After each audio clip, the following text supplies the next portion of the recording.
कितीही जरी नाही म्हणलं तरी सुद्धा तुम्ही 4 पुरुषार्थ आपल्याकडे सांगितलेले आहेत. कुठल्या ना कुठल्या मार्गाने तुम्ही त्या 4 पुरुषार्थांमध्येच फिरत असता.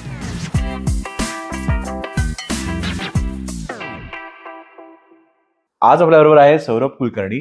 सौरभ, आपला जो आजचा विषय आहे तो आहे वेदांतावर. ऋग्वेद, सामवेद, अथर्ववेद सगळे जे वेद आहेत याच्या बाबतीत आणि याचा कसा मानवी जीवनावर परिणाम होतो. आता तुझं इंट्रोडक्शन मी थोडंसं सांगेन तुला, तूच कर का, कारण का भरपूर काय काय गोष्टी याच्यामध्ये तू केलेल्या आहेस. तर प्लीज आमच्या एकदा ऑडियन्ससाठी स्वतःच एकदा मला सांगशील की सौरभ काय काय करतो, कसं काय स्टार्ट केलं आणि काय बॅकग्राऊंड आहे आपलं. सो लहानपण सगळं सोलापूरमध्ये इनिशियल ह्याच्यामध्ये गेलेलं आहे. त्यानंतर 4थी मध्ये आम्ही सोलापूरवरून पुण्यामध्ये शिफ्ट झालो. ओके.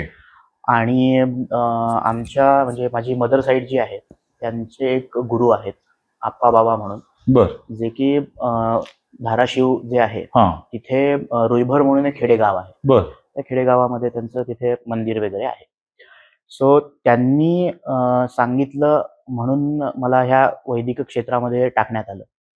आणि तेव्हापासून म्हणजे मी सुद्धा जेव्हा त्यांच्याकडे जात होतो त्यावेळेला त्यांचं मला नेहमी असं मार्गदर्शन असायचं की बाबा आपल्याला फक्त वेद शिकायचे नाहीयेत तर त्यांचा पुढे चालून प्रचार आणि प्रसार सुद्धा करायचा आहे. बरोबर. की जेणेकरून लोकांपर्यंत वेदाचा ऍक्च्युअल जो उपयोग आहे किंवा त्याचं जे महत्व आहे ते लोकांपर्यंत अगदी सरळ साध्या सोप्या भाषेमध्ये पोहोचलं पाहिजे. बरोबर. त्यावेळेला ते मला सांगत असत. आणि म्हणून मग त्यांनी सुरुवातीला पुण्यामध्ये जे आपलं वेदभवन आहे तिथे घैसास गुरुजींची वेदपाठशाळा आहे वेदभवन मध्ये. ओके. तर तिथे त्यांनी मला शिक्षणासाठी म्हणून पहिल्यांदा पाठवलं. मग तिथे ऋग्वेदाचा संहितेचा थोडासा अभ्यास केला आणि त्यानंतर मग मंत्र शिकून झाल्यानंतर, कारण वेदमंत्र शिकण्यामध्ये कसं असतं फक्त मंत्र गुरुजी तुम्हाला शिकवतात आणि तुम्ही ते पाठ करायचे असतात. बरोबर. तेवढीच प्रक्रिया असते. पण नुसते मंत्र पाठ करून उपयोग नाही. तुम्ही त्याचा अर्थ सुद्धा व्यवस्थितपणे समजला पाहिजे अर्थ. बरोबर.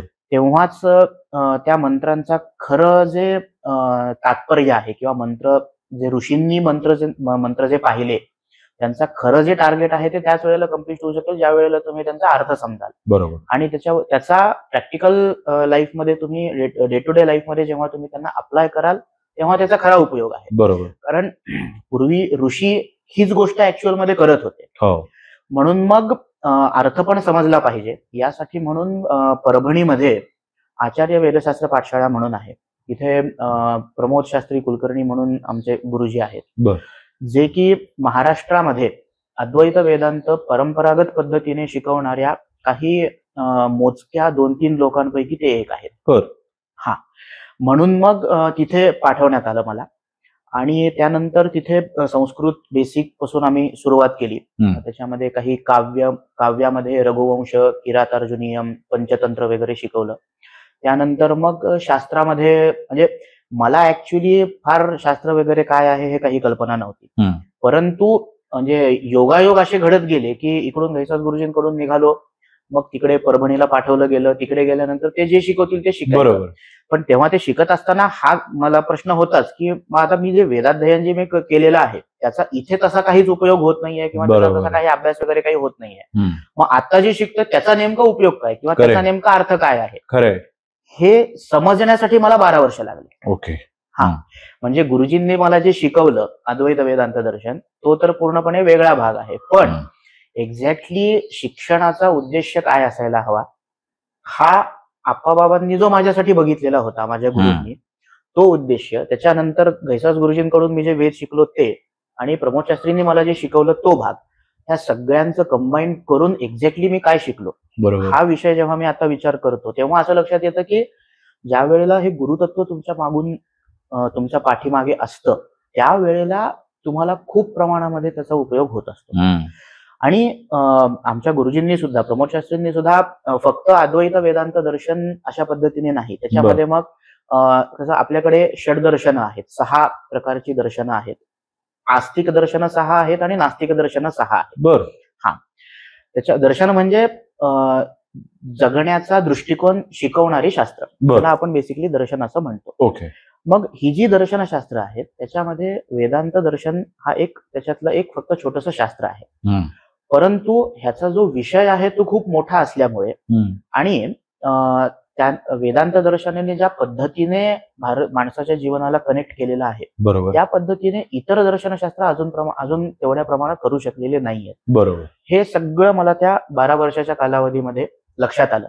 मग त्याच्यामध्ये मीमांसा शास्त्र आहे, जे की आपलं वैदिक जे आपण कर्म वगैरे करतो, विधी वगैरे आपण करतो, बरोबर, ते कसे करावे, ते काय असतात, बरोबर, ते का करावे, हा सगळा विषय त्याच्यामध्ये येतो.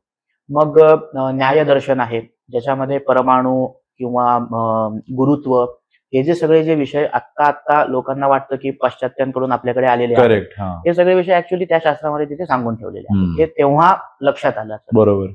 तो म्हणजे हे सगळे जेवढे बाकीचे दर्शन जेवढे समजणं अपेक्षित आहे वेदांत समजण्यासाठी, तेवढे दर्शन शिकवून मग नंतर वेदांत शिकवला गेला, असं झालं. म्हणजे एवढ्या व्यवस्थित पद्धतीनं ते सगळं शिक्षण झालेलं आहे की त्याच्यामुळे आता ज्या वेळेला आम्ही विचार करतो की बाबा आम्हाला समजा आता मुलांना सुद्धा जेव्हा शिकवायचं असतं की बाबा हा विषय व्यवस्थित लक्षात येईल, ह्याच्यासाठी त्याला आधी काय काय गोष्टी माहिती असणं गरजेचं आहे. बरोबर आहे, अगदी बरोबर आहे. हे आपल्याला जर माहिती असेल तर आपण मुलांना काहीतरी सांगू शकतो. करेक्ट. पण त्यांना आपल्याला जर माहिती नसेल, आपल्याला जर प्रश्न पडला की नाही बाबा मग आता रामरक्षा समजा मला मुलांना शिकवायची आहे, तर पहिल्यांदा मला राम म्हणजे काय इथून सुरुवात करावी लागते. अगदी बरोबर. नंतर रक्षा म्हणजे काय इथून सुरुवात करावी. बरोबर, म्हणजे रक्षेची खरोखर गरज आहे का आपल्याला, इथपासून सुरुवात करायची. बरोबर. आणि मग नंतर ते स्तोत्र शिकवलं जातं. बरोबर. म्हणजे काय होतं, त्या वेळेला त्या स्तोत्राचा खरा इम्पॅक्ट लोकांवरती होत असतो. तर हे अशा पद्धती म्हणजे ही गुरुकुल पद्धती या पद्धतीने आपल्याला शिकवते. बरोबर.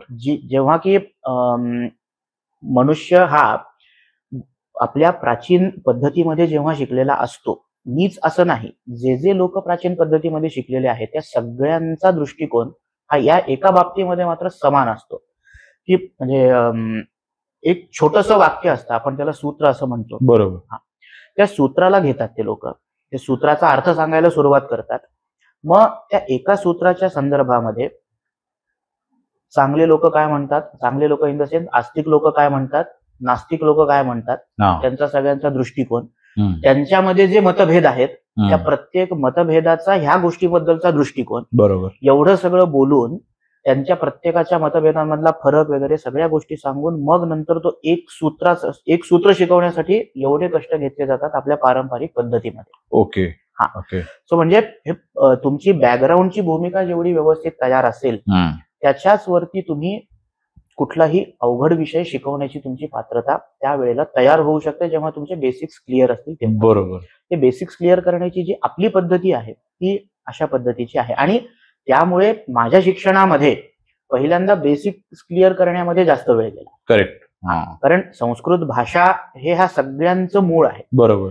आणि पारंपरिक शिकवण्याच्या पद्धतीमुळे आता कसं झालेलं आहे की मला आपले हे जे असतात भारतीय जे सगळे ग्रंथ आहेत संस्कृत भाषेमधले, त्याच्यामध्ये आयुर्वेद आलं, धनुर्वेद आहेत, वेदांवरचं भाष्य आहे, वेदांवरच्या ज्या व्याख्या वगैरे आहेत त्या सगळ्या. आता मी कुठला जरी ग्रंथ हातामध्ये घेतला आणि वाचायला सुरुवात केली तरी मला त्याच्यात त्रास होत नाही. बरोबर. अर्थ समजण्यामध्ये मला अजिबात त्रास होत नाही, कारण वेदांत त्याच्यामध्ये मला समजलेले आहे. बरोबर. आणि वेदांत समजलेले असल्यामुळे प्रत्येक शास्त्राचा जो बेसिक त्याचा जो बेस ज्याला आपण म्हणतो, तो बेस स्पष्ट होणं जी महत्वाची गरज असते, तो बेस स्पष्ट झालेला असल्यामुळे आता त्याच्यामध्ये फार प्रॉब्लेम येत नाही. ओके. मला नेक्स्ट प्रश्न हाच आहे की वेदांत म्हणजे काय? वेदांत म्हणजे खरं तर उपनिषद, ह्याला मुख्यपणे वेदांत असं म्हणतात. बर. आणि त्या उपनिषदांचा अर्थ समजण्यासाठी म्हणून जे ग्रंथ तुम्हाला मदत करतात त्यांना सुद्धा वेदांत असं म्हणलं जातं. बर. असं आहे. पण उपनिषद नेमकं काय आहे, हा जर समजा प्रश्न ह्याचं जर समजा आपण विवरण करायला गेलो तर उपनिषद म्हणजे माणसाचं वास्तविक स्वरूप सांगणारे ग्रंथ आहे. हा म्हणजे आपलं मॅन्युअल. हा, ह्युमन मॅन्युअल. करेक्ट तसं म्हणू शकतो. बरोबर आहे. म्हणजे आपल्याला आपण जे आहोत असं आत्ता आपल्याला वाटत असतं, आपण खरोखर ते आहोत का, खरे, हा पहिल्यांदा आपण विचार करणं महत्वाचं असतं. बरोबर. वेदांत तुम्हाला पहिल्यांदा तिकडे घेऊन जातात. ते म्हणतात तुम्ही आधी विचार करा की म्हणजे मी जर समजा रस्त्यावरून चालतो आहे तर मला जे वाटतं की मी चालतो आहे असं, तर खरोखर तू चालतोयस का तुझी बॉडी चालते आहे का तुझा देह चालतोय, हा विचार कर पहिल्यांदा. बरोबर. कारण म्हणजे तो जो एक शरीरापेक्षा मनापेक्षा स्वतः आत्मा नावाचा कोणीतरी पदार्थ वेगळा आहे, बरोबर. हा जो सांगण्याचा दृष्टिकोन आहे, खरंय. हा दृष्टिकोन पूर्णपणे वेदांत शास्त्राचा आहे. ओके. थोडक्यात दर्शन, जे मी मगाशी म्हणालो की दर्शनशास्त्र म्हणजे काय, तर जे तुम्हाला जीवनाबद्दलचा दृष्टिकोन सांगतात ते म्हणजे दर्शनशास्त्र आहे. बर. तो मेन दृष्टिकोन म्हणजे काय, तर तो हा आहे. आणि आस्तिक आणि नास्तिक ह्याच्यामध्ये मेन डिफरन्स कसा येतो की नास्तिक जे दर्शन आहेत ते फक्त वेदाला प्रमाण मानत नाहीत म्हणून त्यांना आपण नास्तिक म्हणतो. बरोबर. हा भाग आहे. पण ही जी नास्तिक दर्शनं आहेत ती प्रॅक्टिकली विचार करून सुद्धा ते लोक आत्म्याला स्वीकारतात. बरोबर. म्हणजे बरोबर. चार्वाक जर आपण बघितला तर चार्वाक सुद्धा काय सांगतो की बाबा तुमचा देह हाच तुमचा आत्मा आहे म्हणून सांगतो तो. देहापेक्षा आत्मा वेगळा नाहीये. ऋणं कृत्वा घृतं पिबेत हा त्याचा सिद्धांत आहे की बाबा तुम्ही काहीही करा पण शरीराला सुखी ठेवा. बरोबर. म्हणजे शरीरातच आपण सगळं बघतो. एक्झॅक्टली. की जेव्हा किंवा ज्या गोष्टी घडतायत बरोबर त्याच माझ्या कदाचित आतमध्ये चालल्या आहेत. शरीरातच मला अनुभव सगळे आतच येत आहेत. बरोबर आहे. बरोबर. जे आता आपण बोलतोय बरोबर माझ्या अनुभवातलंच आहे. Correct correct. चार्वाकाचा एवढा सूक्ष्म सुद्धा दृष्टिकोन नाहीये. अच्छा. तो म्हणतो तुम्हाला जे ज्ञान होतंय ते ह्या शरीरालाच होतंय, शरीराच्या आतमध्ये पण नाही म्हणतो तो. मग त्याच्याप्रमाणे मेल्यावर काय होतं? मग काहीच नाही. मेल्यानंतर काहीच नसतं. झालं तुमचं हे शरीर तुमचं पडलं, तुमचा देह पडला, तुमचा आत्मा संपला. कारण नास्तिक लोक म्हणजे मुळामध्ये मेल्यानंतरच्या अवस्थेचा विचार जो आहे हा वेदांमुळे केला जातो. बरोबर. असा विषय आहे. बरोबर.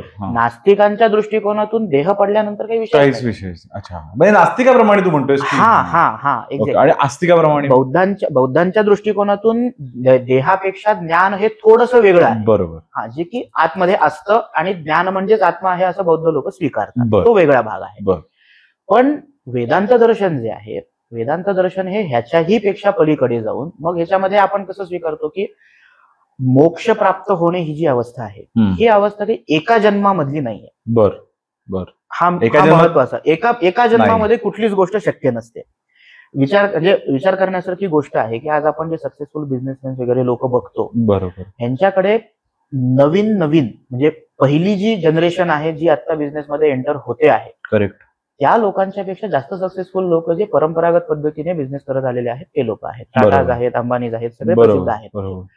पण हे कशामुळे झालं? कारण त्यांच्या जीन्स मध्ये ती गोष्ट वंशानुवंश पद्धतीने चालत आलेली आहे. करेक्ट.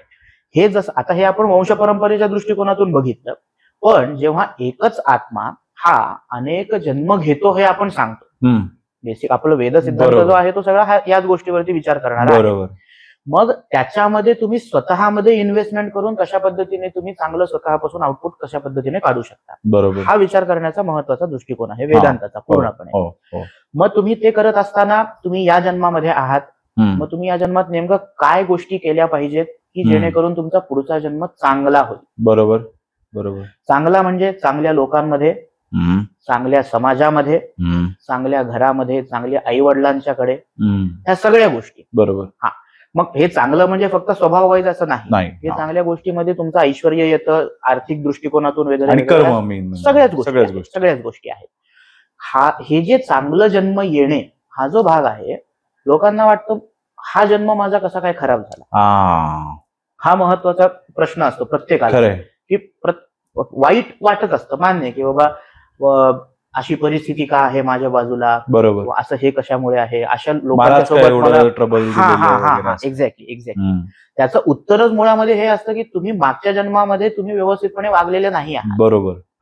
म्हणून मग वेदांत तुम्हाला सांगतो की बाबा तुम्ही असं काहीतरी वागा की जेणेकरून तुम्हाला पुढचा जन्म तरी ऍटलीस्ट चांगला जाईल. ह्या जन्मात करायचा प्रयत्न. एक्झॅक्टली. ओके.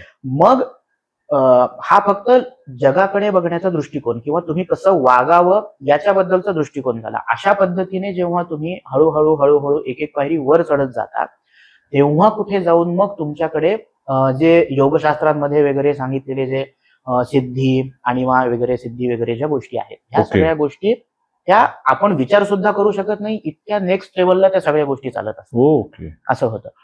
पण त्या गोष्टी तेव्हाच काम करतात ज्या वेळेला तुम्ही तेवढ्या लेवलची पातळी तुमची असेल. बरोबर. विनाकारण नाही काम करू शकत त्या सगळ्या गोष्टी. वेदांचे काय काय प्रकार असतात? म्हणजे वेदामध्ये मुख्यपणे 4 वेद आहेत. हा. ऋग्वेद, यजुर्वेद, सामवेद आणि अथर्ववेद, जे की प्रसिद्ध आहेत. त्याच्यामुळे बरोबर. मी सगळ्यांना त्याच्याबद्दल ऐकून माहिती आहे. ऐकून मला माहिती तरी ऐकून माहिती आहे. एक्झॅक्टली. हा. सो ह्या प्रत्येक वेदाचा स्वतंत्र अजेंडा आहे. ओके.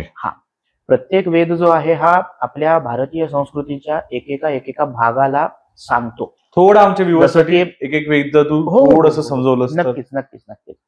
जसं की ऋग्वेद जो आहे हा ऋग्वेदात म्हणजे हा सगळा भाग जो आहे हा मंत्रांच्या द्वारा सांगितलेला आहे. सो ऋग्वेदातले जे मंत्र आहेत हे आपण देवतांची जी स्तुती करतो. ओके. जसं की आता मला जर समजा एखाद्या व्यक्तीकडून काही माझ्या आवडीचं काम करून घ्यायचं आहे, तर मला त्याची पहिल्यांदा स्तुती करावी लागते की बाबा तुझे चेहरा खूप छान दिसतो आहे, स्माईल खूप छान आहे, गॉगल खूप छान दिसतोय तुमचा, बरोबर, हे बोलावं लागतं. करेक्ट, बरोबर आहे. तशा पद्धतीमध्ये ऋग्वेदामध्ये असे मंत्र आहेत की जे देवतांची स्तुती करतात. यजुर्वेदामध्ये कर्माच्या बाबतीमधले सगळे मंत्र आहेत. बर. की मला जर समजा हवन करायचं आहे फॉर एक्झाम्पल, तर ते हवन केलं जात असताना कुंड कसं असावं, चौकोनी असावं का गोल आकाराचं असावं. बरोबर. मग त्या कुंडामध्ये हवन करायचंय, मग हातामध्ये ती आपण जो पळी म्हणतो आपण, ती पळी आपण कशा पद्धतीने धरावी, किती बोटांनी त्याला स्पर्श केलेला असावा, किती बोटांनी त्याला टच केलेलं नसावं, हा सगळा विषय त्याच्यामध्ये सांगितलेला आहे. ओके. हा सगळा विषय यजुर्वेदामध्ये येतो. त्याच्यामध्ये यज्ञाबद्दल मेजरली सगळा भाग कव्हर केलेला आहे.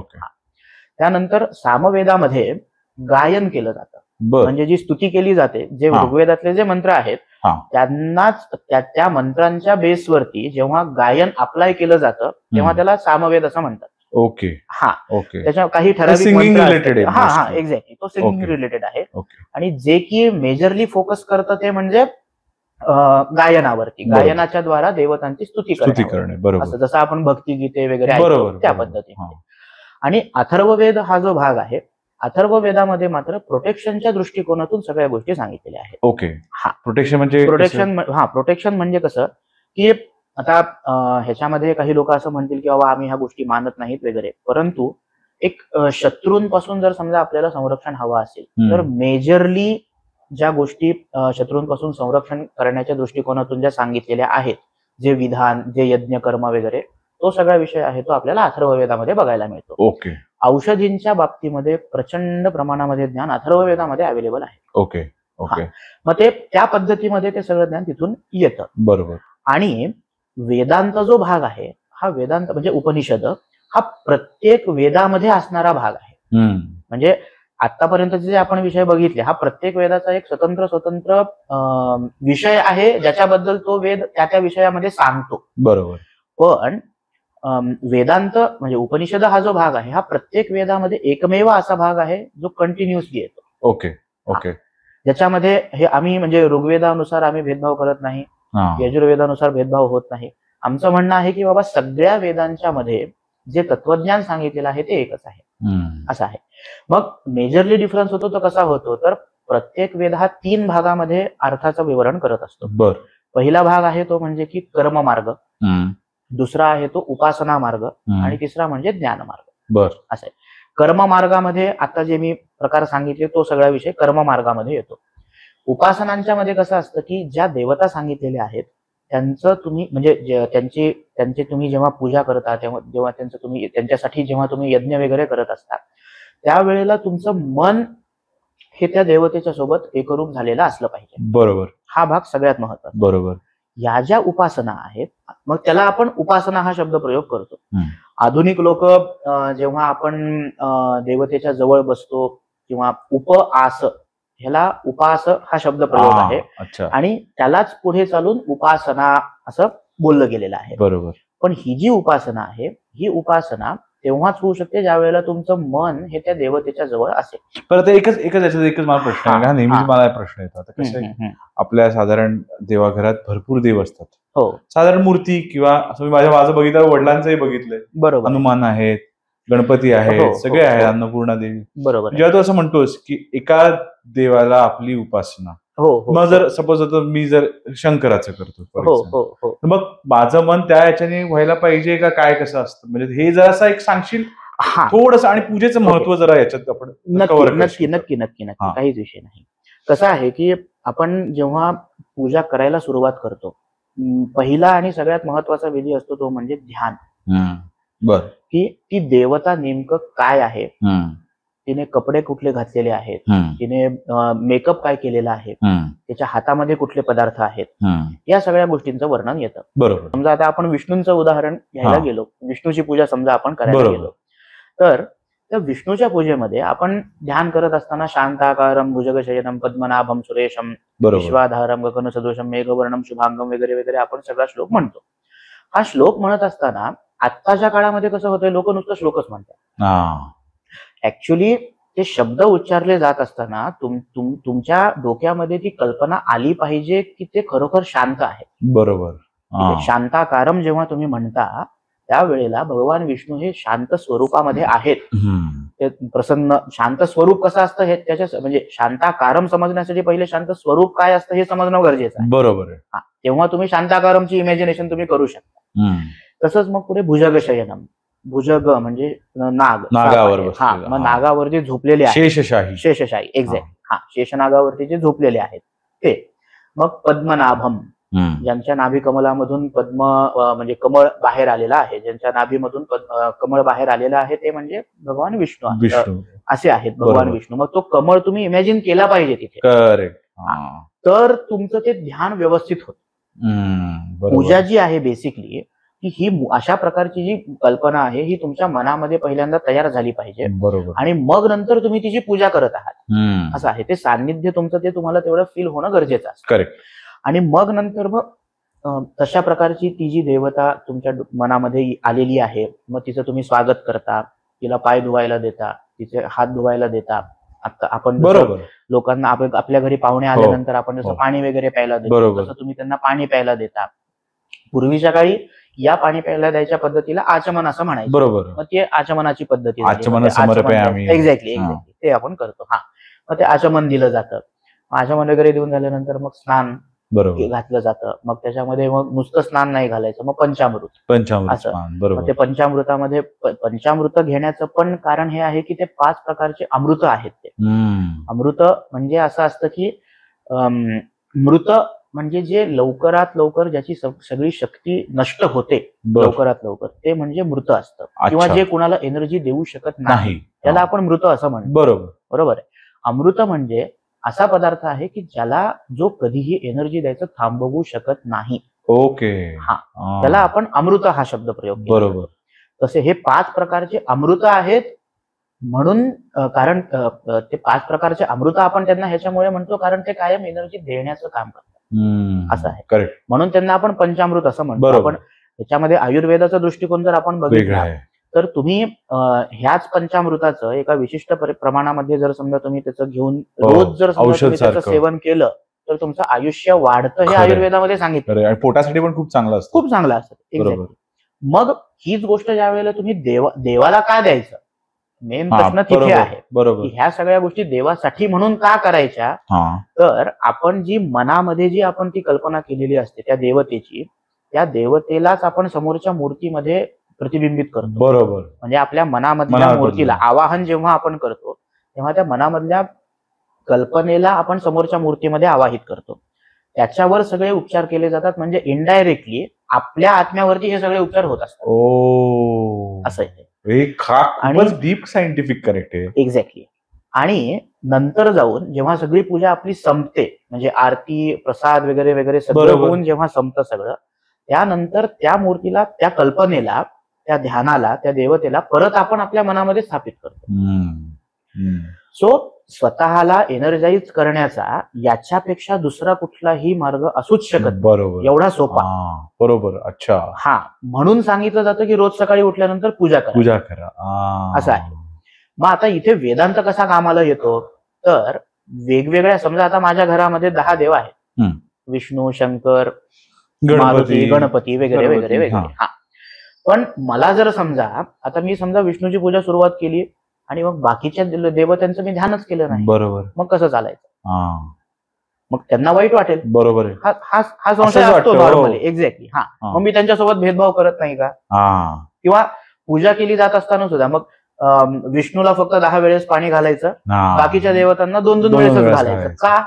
तर मुख्य म्हणजे माझी कुलदेवता विष्णू आहे म्हणून, किंवा माझी आवडती देवता विष्णू आहे म्हणून, आणि बाकीच्या देवता थोड्याशा हा. हे आहेत म्हणून, हा. लांबच्या आहेत बाबा असं. बरोबर. हा. ऍक्च्युली तसं नाहीये. कसं असतं की जेव्हा तुम्ही एका देवतेची मनापासून पूजा करता त्यावेळेला त्या देवतेच्या सोबत इतर सगळ्या देवता सुद्धा प्रसन्न होत असतात. कारण वेदांत दर्शन असं शिकवतं आपल्याला की सगळं जे तत्व आहे ह्या तत्वामध्ये एकच एनर्जी सगळीकडे नेहमी बरोबर. ट्रान्सफर होत असते. मग ती एनर्जी तुम्ही गणपतीच्या रूपामध्ये त्या एनर्जीची पूजा करा किंवा विष्णूच्या रूपामध्ये करा, त्याच्याने फरक पडत नाही. तुम्ही प्रतिमा काय घेत आहात बरोबर, त्याच्याने फरक पडत नाही. बरोबर. सोपं उदाहरण घेऊन जर सांगायला गेलं तर बल्ब असतो आपला, बल्बच्या कलरनुसार बाहेरच्या प्रकाशाचा कलर बदलतो. बरोबर, बरोबर आहे. पण त्याच्यामध्ये येणारी जी इलेक्ट्रिसिटी जी असते तिचा कलर काय असतो कोणालाच माहिती नाहीये. एक्झॅक्टली तसाच हा प्रकार आहे की तुम्ही नॉर्मली कसं होतं की आपण जेव्हा शंकर विष्णू हे देवतांचं स्वरूप घेऊन आपण जेव्हा चर्चा करतो त्यावेळेला आपण हे विसरून जातो की हे वरवरची रूप आहे. बरोबर आहे. ते मला वाटतं पण याचं पण एक मी कुठेतरी वाचलेलं, आता माहित नाही खरंय का नाही, की जसं तू म्हणलं ध्यान, ध्यानासाठी तुला काहीतरी इमॅजिन करायला किंवा तुझं कॉन्सन्ट्रेशन हे भटकू न देण्यासाठी हा एक फॉर्म दिलेला आहे. करेक्ट आहे देवाला. म्हणजे की जसं आपण विष्णूचंच उदाहरण घेतलं किंवा शंकराची पिंड घेतली, गणपती, की त्या चित्रावर किंवा त्या आकृतीवर तुमचं अटेन्शन राहावं. त्यामुळे तो असा हे खरंय का म्हणजे हो तसंच आहे. ओके. जसं मी म्हणालो की मूर्ती हे फक्त प्रतीक आहे. हा बरोबर. पॉइंट इज की तुम्ही त्या मूर्तीला काय समजता. बरोबर. जसं आपल्या आई वडिलांच्या बाबतीमध्ये खरं बघायला गेलं तर तो फक्त एक नॉर्मल बॉडी आहे ती. बरोबर. एका स्त्रीच्या शरीर आहे ते, त्याला तुम्ही आई म्हणून म्हणत आहात.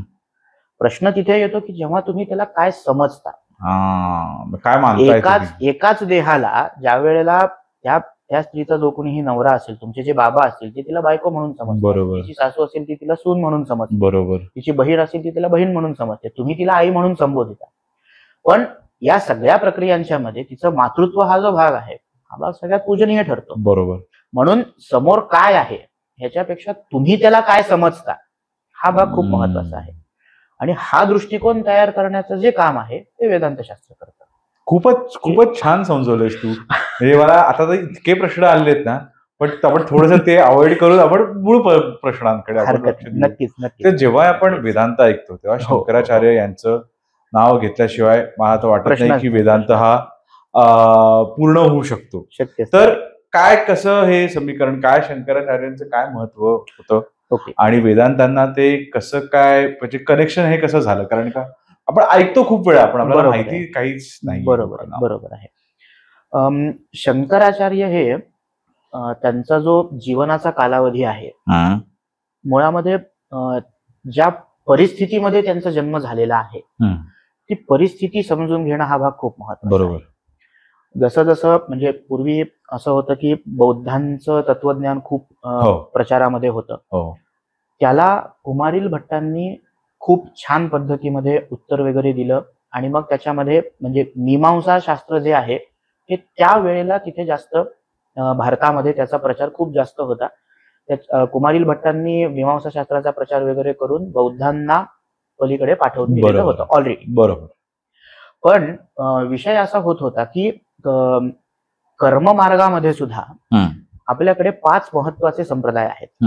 सौर, शाक्त, वैष्णव, स्मार्त आणि सौर गाणपत्य. हा हे 5 महत्वाचे संप्रदाय होते त्या काळामध्ये. आणि ह्या प्रत्येक संप्रदायाचं एक उपनिषद पण आहे. म्हणजे फिलॉसॉफी ज्याला आपण म्हणतो, तत्वज्ञानाचा जो दृष्टिकोन आहे ह्या प्रत्येक संप्रदायाचा स्वतंत्र आहे. मग शाक्त लोक जे आहेत ते लोक म्हणतात की बाबा नाही आम्ही देवीला प्राधान्य देतो आणि देवीनी सगळ्या जगताची निर्मिती वगैरे केलेली आहे, देवीच सगळ्याचं सार आहे. बरोबर. हा एक विषय शाक्तांचा झाला. सौर संप्रदायातले लोक जे आहेत ते सूर्याला प्रधान मानून मग त्यानुसार मग ते प्रमाण वगैरे गोळा करून ते चर्चा करतात. ज्या वेळेला कर्ममार्गाचं म्हणजे कुमारील भट्टांचा हा विषय जेव्हा आला त्यावेळेला हे संप्रदायांचे वादविवाद प्रचंड वाढायला सुरुवात झाली. तेव्हा शंकराचार्यांचा जन्म झालेला आहे. अच्छा, त्या परिस्थितीमध्ये. बरोबर. मग शंकराचार्यांचा जन्म झाल्यानंतर शंकराचार्यांनी सगळा अभ्यास वगैरे केला. अद्वैत वेदांत हा त्याच्या आधीपासून सुद्धा अवेलेबल होता. बरोबर. कारण उपनिषद म्हणल्यानंतर त्यांचं तत्वज्ञान हे होतच, परंतु ते तत्वज्ञान एका विशिष्ट मांडणीमध्ये नव्हतं, एवढंच फक्त होतं. ते खूप विखुरलेलं होतं. आणि कशामुळे विखुरलेलं होतं? कारण त्या काळामध्ये ह्या तत्वज्ञानांचा अभ्यास करण्याची जी पद्धती होती ती डायरेक्ट उपनिषदांपासून आपण अभ्यास करत होतो. बरोबर. त्याच्यामुळे एक्झॅक्टली ह्यांचं तात्पर्य काय आहे हे समजण्यासाठी आपल्याकडे काही माध्यम नव्हतं. म्हणून मग शंकराचार्यांचं जेव्हा कार्य तयार व्हायला सुरुवात झाली, शंकराचार्यांनी जेव्हा कार्य करायला सुरुवात केली, त्यावेळेला त्यांनी सगळ्यात पहिल्यांदा अनालिसिस केलं ह्या सगळ्या गोष्टींचं, की सौर संप्रदाय काय सांगतो, शाक्त संप्रदाय काय सांगतो, हा सगळा विषय त्यांनी अभ्यासला. आणि ते अभ्यासून झाल्यानंतर मग त्यांनी विचार करायला सुरुवात केली की बाबा नेमकं वेदांताला काय सांगायचं, उपनिषदांचं नेमकं तात्पर्य कशामध्ये आहे. बरोबर. कारण जेव्हा तुम्ही विविध प्रकारचे पुराण वाचता, कारण संप्रदायवाद जो आहे हा पूर्णपणे पुराणांच्या मधून तयार होतो. कारण सौर पुराण जे आहे किंवा गाणपत्य पुराण जे आहे हे तिथून गणपतीचं प्राधान्य स्वीकारून चालू होतं. ओके. शिवपुराण जे आहे ते शंकराचं प्राधान्य स्वीकारून सुरुवात केलं जातं. या सगळ्या प्रक्रियांच्या मध्ये पुराणांच्या स्टोरीज घेऊन हे लोक आपल्या संप्रदायाला प्रबळ करतात, असं होतं. बरोबर. पण अल्टिमेट एक एनर्जी आहे हे फार असं मान्य करायला कोणी तयार नव्हतं. मग शंकराचार्यांचा रोल तिथे येतो. ओके. त्यांनी सगळ्यात पहिल्यांदा ह्यांना सगळ्यांना सांगितलं की बाबा तुमची जी देवता आहे ती देवता हे फक्त वरवर दिसणारं स्वरूप आहे, त्याच्या आतमधलं जे तत्व आहे ते वेगळंच आहे काही. बरोबर. हे ज्या वेळेला सांगितलं तेव्हा मग ह्या सगळ्यांचा शास्त्रचर्चा करून त्यांनी पराभव केला. मग कुमारील भट्टांना वगैरे जिंकलं, मग त्यांना शिष्य करून घेतलं आणि मग नंतर अद्वैत वेदांत संप्रदायाचा प्रचार हा जास्त प्रमाणामध्ये वाढला. त्याच्या मुळामध्ये कारण हे होतं की शंकराचार्यांच्या भाष्याने त्याला खूप प्रमाणामध्ये बळ दिलं. बरोबर. आणि एका विशिष्ट मांडणीमध्ये ते मांडलं गेलं, असं झालं. कारण आपण ग्रंथांची परंपरा जी आपण बघतो, उपनिषद ही अत्यंत विखुरलेली आहे. उपनिषदांमध्ये फार नीटनेटकेपणा नाहीये. ब्रह्मसूत्रांच्या मध्ये त्याचं अगदी सूत्र रूपामध्ये, म्हणजे उपनिषदांना जे सांगायचं आहे त्याचं अगदी मांडणी तर केलेली आहे त्यांनी, पण खूप अगदी सूत्र रूपात केलेली आहे. सूत्र इन द सेन्स अथा तो ब्रह्म जिज्ञासा, त्याच्यामध्ये 3 शब्द येतात, अथ, अतः आणि ब्रह्म जिज्ञासा. अथ म्हणजे नंतर, अतः म्हणजे वेद हे कुठल्या तरी फळाला सांगणारा आहे म्हणून, म्हणजे वेद काही ना काहीतरी प्रयोजनाने कुठल्या तरी एका गोष्टीला सांगण्यासाठी म्हणून प्रवृत्त झालेला आहे. म्हणून काय करायचं तर ब्रह्म जिज्ञासा करावी, म्हणजे ब्रह्माला जाणण्याची इच्छा करावी, एवढंच सांगितलेलं बरोबर या एका सूत्रामध्ये. बरोबर. मग आता प्रश्न येतो की नेमकं अथ शब्दाचा अर्थ काय. नंतर हे तर सांगितलं, पण नेमकं कशाच्या नंतर. मग आता हा म्हणजे वेद काहीतरी सांगतो आहे, पण नेमकं तो काय सांगतोय. म्हणून ते समजण्यासाठी म्हणून ब्रह्म जिज्ञासा करावी हा भाग बरोबर आहे, पण नेमकं ब्रह्म म्हणजे काय, मग जिज्ञासा म्हणजे काय. इथून शंकराचार्यांच्या म्हणजे हे झालं ब्रह्मसूत्र. बरोबर. शंकराचार्यांनी ह्याच्यावरती भाष्य केलं की व्यासांनी जे ब्रह्मसूत्र लिहिलेली आहेत त्यांना एक्झॅक्टली काय सांगायचंय, त्यांना रिझल्ट काय द्यायचा. बरोबर. आणि ते जे अंतिम तात्पर्य जे आहे ते शंकराचार्यांनी सांगितलं. मग त्याच्यासाठी त्यांनी भगवद्गीतेवरती भाष्य लिहिलं. मग आता जसं मी म्हणालो की पहिल्यांदा तुमचे बेसिक्स क्लिअर होणं खूप गरजेचं आहे. म्हणून शंकराचार्यांनी आपण आता डायरेक्ट जर समजा त्यांनी फक्त ब्रह्मसूत्रावरती लिहिलं असतं, मग प्रश्न पडला असता की यार तुम्ही उपनिषदांचा पण अभ्यास केलेला नाहीये, गीतेचा पण अभ्यास केला नाही, बरोबर, आणि मग तुम्ही डायरेक्ट सूत्रांवरती कसं काय बोलायला लागला. म्हणून शंकराचार्यांनी पहिल्यांदा उपनिषदांवरती भाष्य लिहिले. त्याच्यामधून त्यांच्या प्रत्येकाच्या तात्पर्याचा निर्णय केला. प्रत्येकाचं तात्पर्य तिथे आधी ठरवलं, सोर्सेस आधी व्यवस्थित स्पष्ट करून घेतले, मग नंतर ब्रह्मसूत्रावरती येऊन काम केलं. अशा पद्धतीने शंकराचार्यांनी अद्वैत वेदांत संप्रदायाला व्यवस्थित एका मांडणीमध्ये मांडलं. आणि मेनली म्हणजे हे बाकी काम तर ठीक आहे, परंतु मेन महत्वाचं काम जे झालेलं आहे ते म्हणजे की संप्रदायवाद जो आहे त्याला शांत करण्याच्या दृष्टिकोनातून शंकराचार्यांचा सगळ्यात महत्वाचा रोल आहे, की जे की इतर कोणालाही जमलेलं नाही त्या काळामध्ये. बरोबर. आणि हा काळ कुठला साधारण आपला आपण बोलतोय तो नाही, मला एक्झॅक्ट नाही, त्यांचं हे ठीक आहे. कल्पना नाही. ओके. पण त्याचं आपण हे करून सांगू शकतो, काही विषय बरोबर. नाही. हा. पण शंकराचार्यांचा जो कालावधी आहे हा जन्म वगैरे मला फार कल्पना नाहीये त्यांच्या ह्याची, पण ठीक आहे. ठीक आहे. त्या हा काळामध्ये एडिट करावा लागेल ना पाठ. हा, शंकराचार्यांनी त्या काळामध्ये त्या पद्धतीने बरं. ह्या सगळ्या गोष्टी केलेल्या आहेत, हं. असं आहे. म्हणून अद्वैत वेदांत हे नाव आपण जेव्हा घेतो त्यावेळेला शंकराचार्यांच्या नावाशिवाय ही गोष्ट कम्प्लीट केली जाऊ शकत नाही. Okay okay, amazing amazing.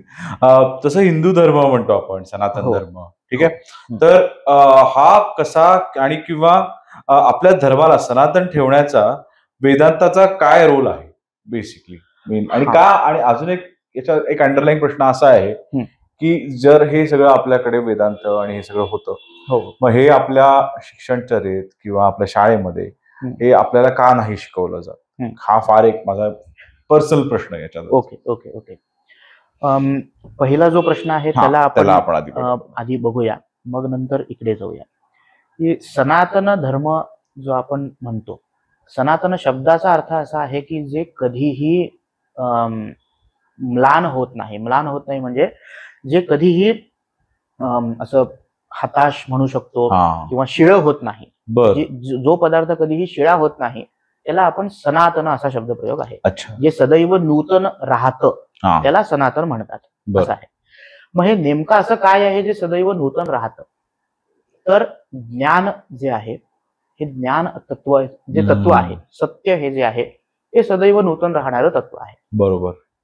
मग त्या तत्वाला धरून जी आचरण पद्धती मांडली गेली की तुम्हाला जे काही करायचं आहे ते या गोष्टीला धरून तुम्ही केलं पाहिजे, असं सांगितलं जातं.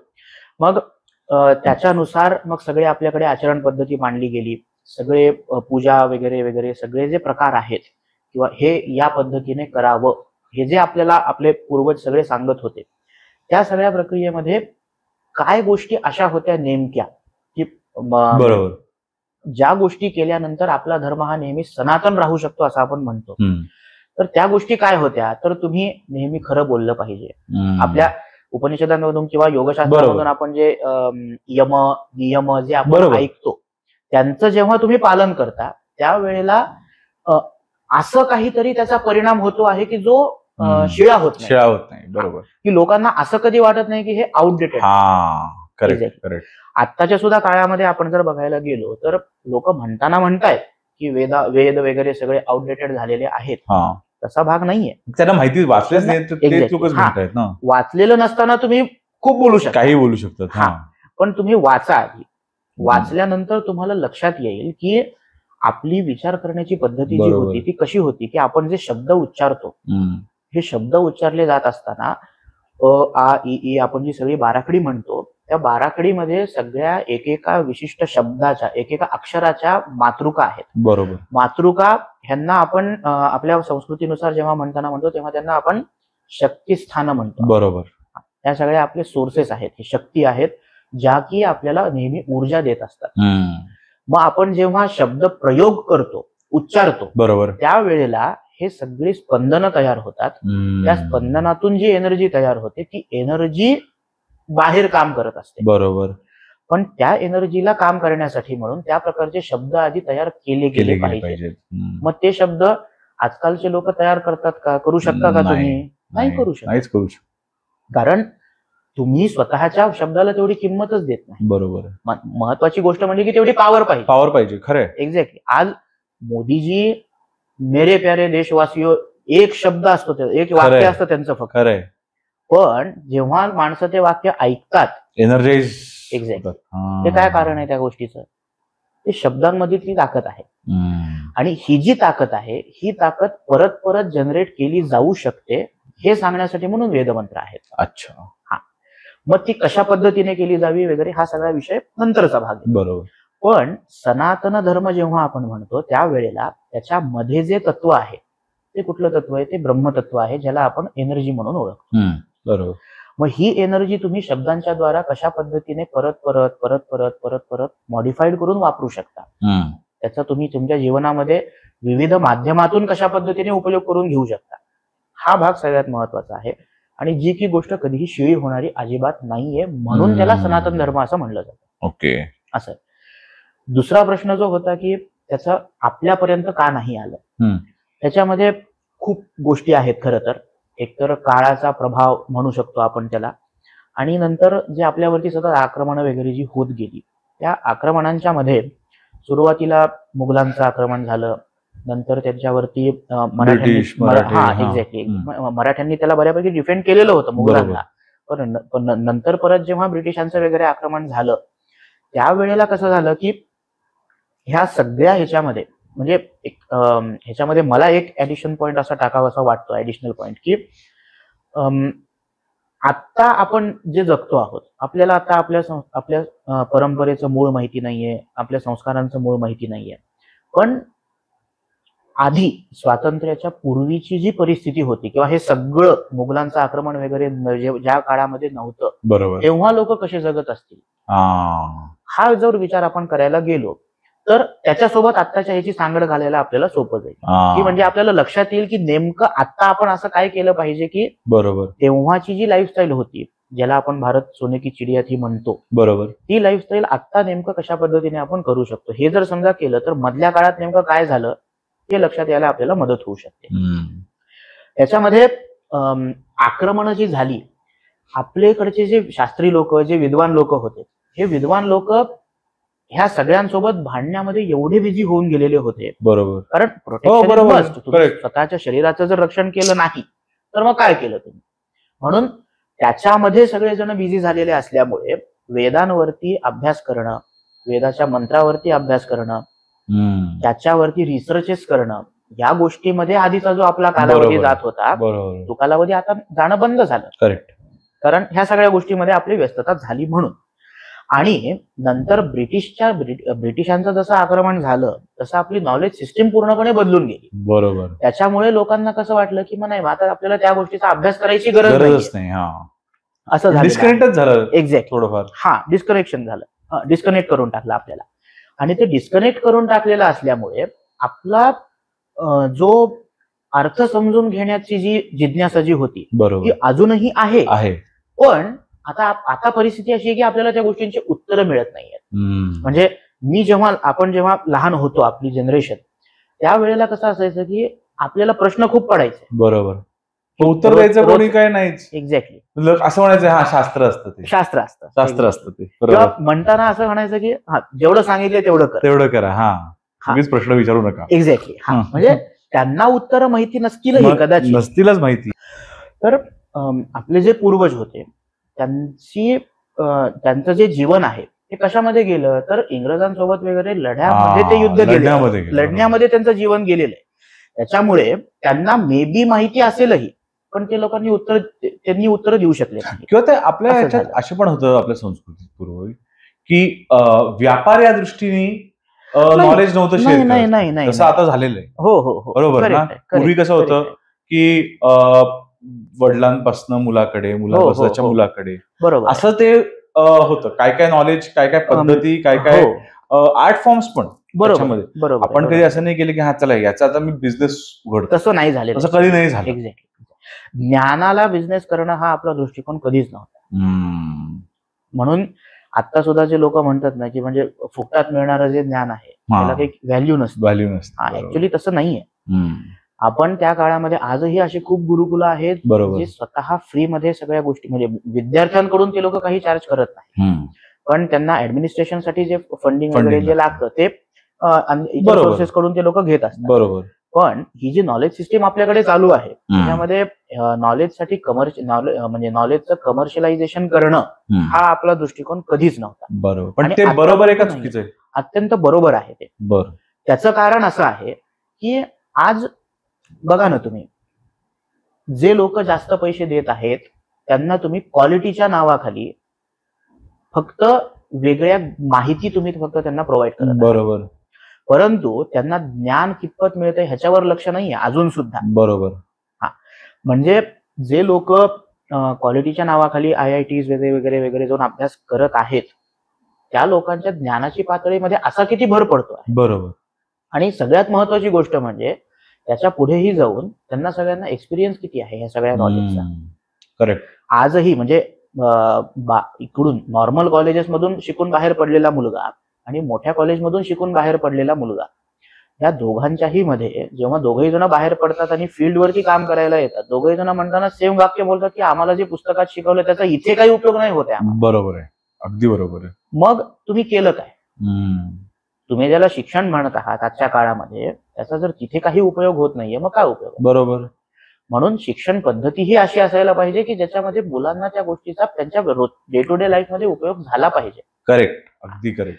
आणि आत्ताचा नेमका प्रॉब्लेम असा आहे की वेदांत वगैरे ज्या गोष्टी आहेत, या गोष्टी तुम्हाला डे टू डे लाईफ मध्ये उपयोगाला तर येत आहेत, पण आउटडेटेड म्हणून आपल्याला त्यांचा अभ्यास करायचा नाही. असं बरोबर. म्हणून आजच्या शाळांच्या अभ्यासक्रमामध्ये जर समजा ह्या गोष्टी आल्या तर त्याचा खूप प्रमाणामध्ये फायदा होऊ शकतो. आणि आत्ताच्या काळामध्ये खरं तर हे अशा प्रकारचे रिसर्चेस होण्याची सगळ्यात जास्त गरज आहे की नेमकं अमुक अमुक एखादी गोष्ट करायची तर ती का करायची, हा पहिला प्रश्न, आणि कशी करायची हा दुसरा प्रश्न. हा सगळ्यात महत्वाचा भाग आहे. कारण ह्याची उत्तरं आपल्याला पूर्वी माहिती होती, जी की भारतीय ग्रंथांमध्ये कुठेतरी अजूनही लपलेली आहे. बरोबर. पण ते शोधणारे लोक नाही आहेत, कोणाला वेळच काढायचा नाही. एक्झॅक्टली. म्हणून तो वेळ काढावा आणि त्याच्यासाठी जे इनिशियल नॉलेज तुम्हाला असणं जे अपेक्षित आहे, संस्कृत भाषेचा असेल, वेदांत तत्वज्ञानाचा असेल, त्याच्यासाठी म्हणून आमच्यासारख्या संस्था काम करतात. पण मग मला एक प्रश्न आहे की जर वेदांत जर हा सनातन धर्माचा मूळ आहे, हो, तर मग तो आजच्या काळात लागू होऊ शकतो? 100% लागू होऊ शकतो. कारण काय आहे की प्रत्येक व्यक्तीला हा एक प्रश्न नेहमी असतो की बाबा मी जगून काय करतो आहे, बरोबर, किंवा मी कशासाठी जगतो आहे. खरंय. हा प्रश्न सगळ्यात महत्वाचा असतो. आणि कितीही जरी नाही म्हणलं तरी सुद्धा तुम्ही 4 पुरुषार्थ आपल्याकडे सांगितलेले आहेत. कुठल्या ना कुठल्या मार्गाने तुम्ही त्या 4 पुरुषार्थांमध्येच फिरत असता. काय पुरुषार्थ? पहिला म्हणजे धर्म, की पुण्य कमवायचं, हा एक दृष्टिकोन असतो की एक विनाकारण, म्हणजे भलेही तो त्या व्यक्तीचा पुण्यापापावर फार विश्वास नसेल, पण तरी पण तो म्हणजे कुणाला जर समजा काही देत असेल तर तो देताना म्हणतो की नाही बाबा जाऊ दे, चला आज पुण्य केलं म्हणतो. हा धर्म एक पॉइंट आहे जो की आपण अदृष्टामध्ये त्याला मोडतो, जे की म्हणजे फ्युचरमध्ये आपल्याला काहीतरी चांगलं होईल या आशेने जो आपण जे काही चांगलं काम करतो ते धर्मामध्ये मोडलं जातं. बरोबर. अर्थ म्हणजे पैसा, पैशासाठी सगळ्या गोष्टी चालतात. पूर्वीच्या काळी अर्थ हा पुरुषार्थ म्हणून होता, पण अर्थ हाच पुरुषार्थ असं नव्हतं, जसं आता झालेलं. एक्झॅक्टली, की पैशासाठी सगळ्या गोष्टी चालू आहेत, माझा काय फायदा, तुम्ही काय, एक्झॅक्टली एवढाच विषय झालेला आहे. त्याच्यानंतर होता तो कामपुरुषार्थ होता. कामपुरुषार्थ म्हणजे स्पेसिफिकली जर समजा सांगायला गेलं तर सुप्रजा जनन हा त्याचा मेन मोटिव्ह होता. म्हणजे सुप्रजा जनन म्हणजे चांगली पिढी तयार करणे, उत्पन्न करणे आणि तयार करणे, ह्या दोन्ही गोष्टी आहेत. बरोबर. घडवणे ज्याला आपण म्हणतो, की मूल जन्माला का घालायचं, कधी कसं घालायचं, त्याच्यासाठी जे प्लॅनिंग लागतं ते प्लॅनिंग, त्याला शिक्षण काय द्यायचं, या सगळ्या गोष्टीच्या आहेत त्याच्यामध्ये. बरोबर. या सगळ्या गोष्टीचं जे नियोजन जे केलं गेलं पाहिजे, त्याच्यासाठी तुम्ही काय कशा पद्धतीने तुम्ही मुलगा जन्माला घातला पाहिजे हे सांगण्यासाठी म्हणून कामशास्त्र आहे. ओके. हा, त्यालाच आपण कामपुरुषार्थ, त्याला आपण कामपुरुषार्थ असं म्हणून नाव दिलेलं आहे. ज्याच्यासाठी मग आपण लग्न करतो, म्हणजे ही गृहस्थाश्रम जो आहे आपला पूर्णपणे तो त्या कामपुरुषार्थावरती साधारणपणे बेस्ड आहे. आणि अल्टिमेट येतो तो म्हणजे मग मोक्ष. की मला सगळ्या प्रकारच्या दुःखांपासून मला मुक्ती पाहिजे. लोक म्हणतात की मोक्ष खूप आउटडेटेड वगैरे वगैरे झालेला आहे, किंवा लोकांनी, नाही वाटत मला तसं अजिबात नाही. एक्झॅक्टली. कारण प्रत्येकाला हे 100% वाटतं की भाई यार बस यार आता वीकेंड आला पाहिजे राव, वीकेंडचा मोक्ष. म्हणजे आधुनिक काळामध्ये सुद्धा मोक्ष ही कल्पना आहे, पण त्याचे स्वरूप थोडंसं बदललेलं आहे, एवढाच विषय. आपण जो विचार करतो आहोत तो तात्कालिक मोक्षाचा आपण विचार करतो आहोत, की म्हणजे मला आत्ता ह्या प्रॉब्लेम मधून सोडवा, मग तुम्ही काहीही करा. पण प्रॉब्लेम मधून सुटणं, तुम्ही जर जन्माला जर नाही आलात तर प्रॉब्लेम येणारच नाही. मग म्हणजे आपल्याकडे प्रत्येक गोष्टीची विचार करण्याची एक्स्ट्रीम लेवल सुद्धा आपल्याकडे अवेलेबल आहे. बरोबर. तुम्ही जेव्हा पुण्य करता त्याची एक्स्ट्रीम लेवल आपल्याकडे सांगितली गेलेली आहे, अर्थाची सुद्धा एक्स्ट्रीम लेवल सांगितली गेलेली आहे, जसं की आपण लक्ष्मी, कुबेर ह्या सगळ्या देवता आपण बरोबर. ऐकतो, हे सगळ्या बरोबर. तुमच्या अर्थाच्या एक्स्ट्रीम लेवल्स आहेत या. त्यांचं ऐश्वर्य सुद्धा तुम्हाला प्राप्त होतं असं ओके. सांगितलं जातं.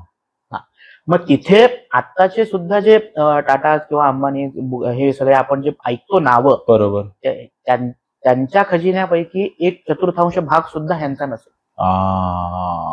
हे अर्थपुरुषार्थाचं ते ऐश्वर्य एक्स्ट्रीम लेवलला काय असू शकतं बरोबर. त्याच्याबद्दल आपण विचार करतो आहोत. बरोबर. त्याच्यानंतर कामाच्या बाबतीमध्ये आहे, अनेक चांगली मुलं तयार होणं, अनेक चांगली मुलं जन्माला घालणं, हे त्याचं मुख्य उद्देश आहे, जेणेकरून समाज व्यवस्थित व्हावा. पण त्याच्यामध्ये वासना हा भाग अजिबात नसायला. बरोबर. मग त्याच्यावरती विजय मिळवण्यासाठी तुम्ही काय केलं पाहिजे हे सुद्धा त्याच्यातच सांगितलेलं आहे. ओके. म्हणजे त्याचा जेव्हा आपण अभ्यास करतो कामशास्त्राचा, त्यावेळेला त्याच्यामध्ये अगदी एखाद्या अध्यायामध्ये किंवा एखाद्या भागामध्ये फक्त सगळ्या ह्या विषयाबद्दल सांगितलेलं आहे, बरोबर, ज्याला आपण काम म्हणून बरोबर. बरोबर. पण ऍक्च्युअल मध्ये त्याच्याबद्दलचा जो दृष्टिकोन आहे हे सांगण्यासाठी उर्वरित जो सगळा भाग आहे, म्हणजे समजा 4 अध्याय असतील तर एक अध्याय जो आहे तो फक्त ह्या भागाबद्दल बोलतो, बाकीचे 3 अध्याय जे आहेत ते त्याच्याबद्दल रिस्पेक्ट जनरेट करण्यामध्ये झाला. म्हणजे कसं वाचण्याकडे न जाता कामामध्ये जास्त लक्ष पाहिजे. त्या दृष्टिकोनात. बरोबर. म्हणून ह्या सगळ्या गोष्टीचा या पद्धतीने विचार करणं गरजेचं आहे. आणि मग नंतर मोक्ष जेव्हा आपण बघतो, मोक्ष म्हणजे मग तुम्हाला दुःखच झालं नाही पाहिजे. अच्छा. ओके.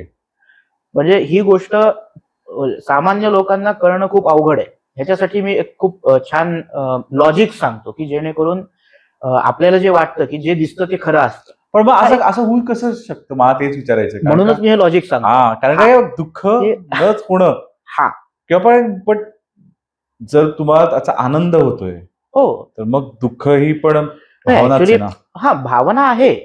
पॉइंट कसं असतं माहिती का, आता आपण 2 जण बोलतो आहोत, ठीक आहे, समजा म्हणजे माझं लक्ष व्यवस्थित तू जे बोलतो आहे त्या विषयाकडे असतं, पण मला जर समजा बाजूने येऊन कुठला व्यक्ती काही बोलत असेल तर माझं त्याच्याकडे लक्ष जात नाही. बरोबर. लक्ष जात नाही हा माझा शब्दप्रयोग असतो, पण ऍक्च्युअल मध्ये जर बघायला गेलं तर काहीतरी शब्द माझ्या कानावर पडत असतो, पण त्यांचं स्पष्ट रूपामध्ये मला ज्ञान नसतं. करेक्ट. त्याचं कारण काय? फोकस नाहीये तिकडे. फोकस नाहीये म्हणजे काय, माझं मन तिकडे नाही. मन तिकडे नाही. बरोबर आहे. माझं मन कुठे आहे? मी जिथे लक्ष देतो आहे, माझं जिथे माझे इंद्रिय जिथे आहेत, माझे डोळे तुझ्याकडे असतील, माझे कान तुझ्याकडे असतील, तर मी तुझ्याकडे लक्ष देतो आहे असं आपण म्हणतो. बरोबर आहे.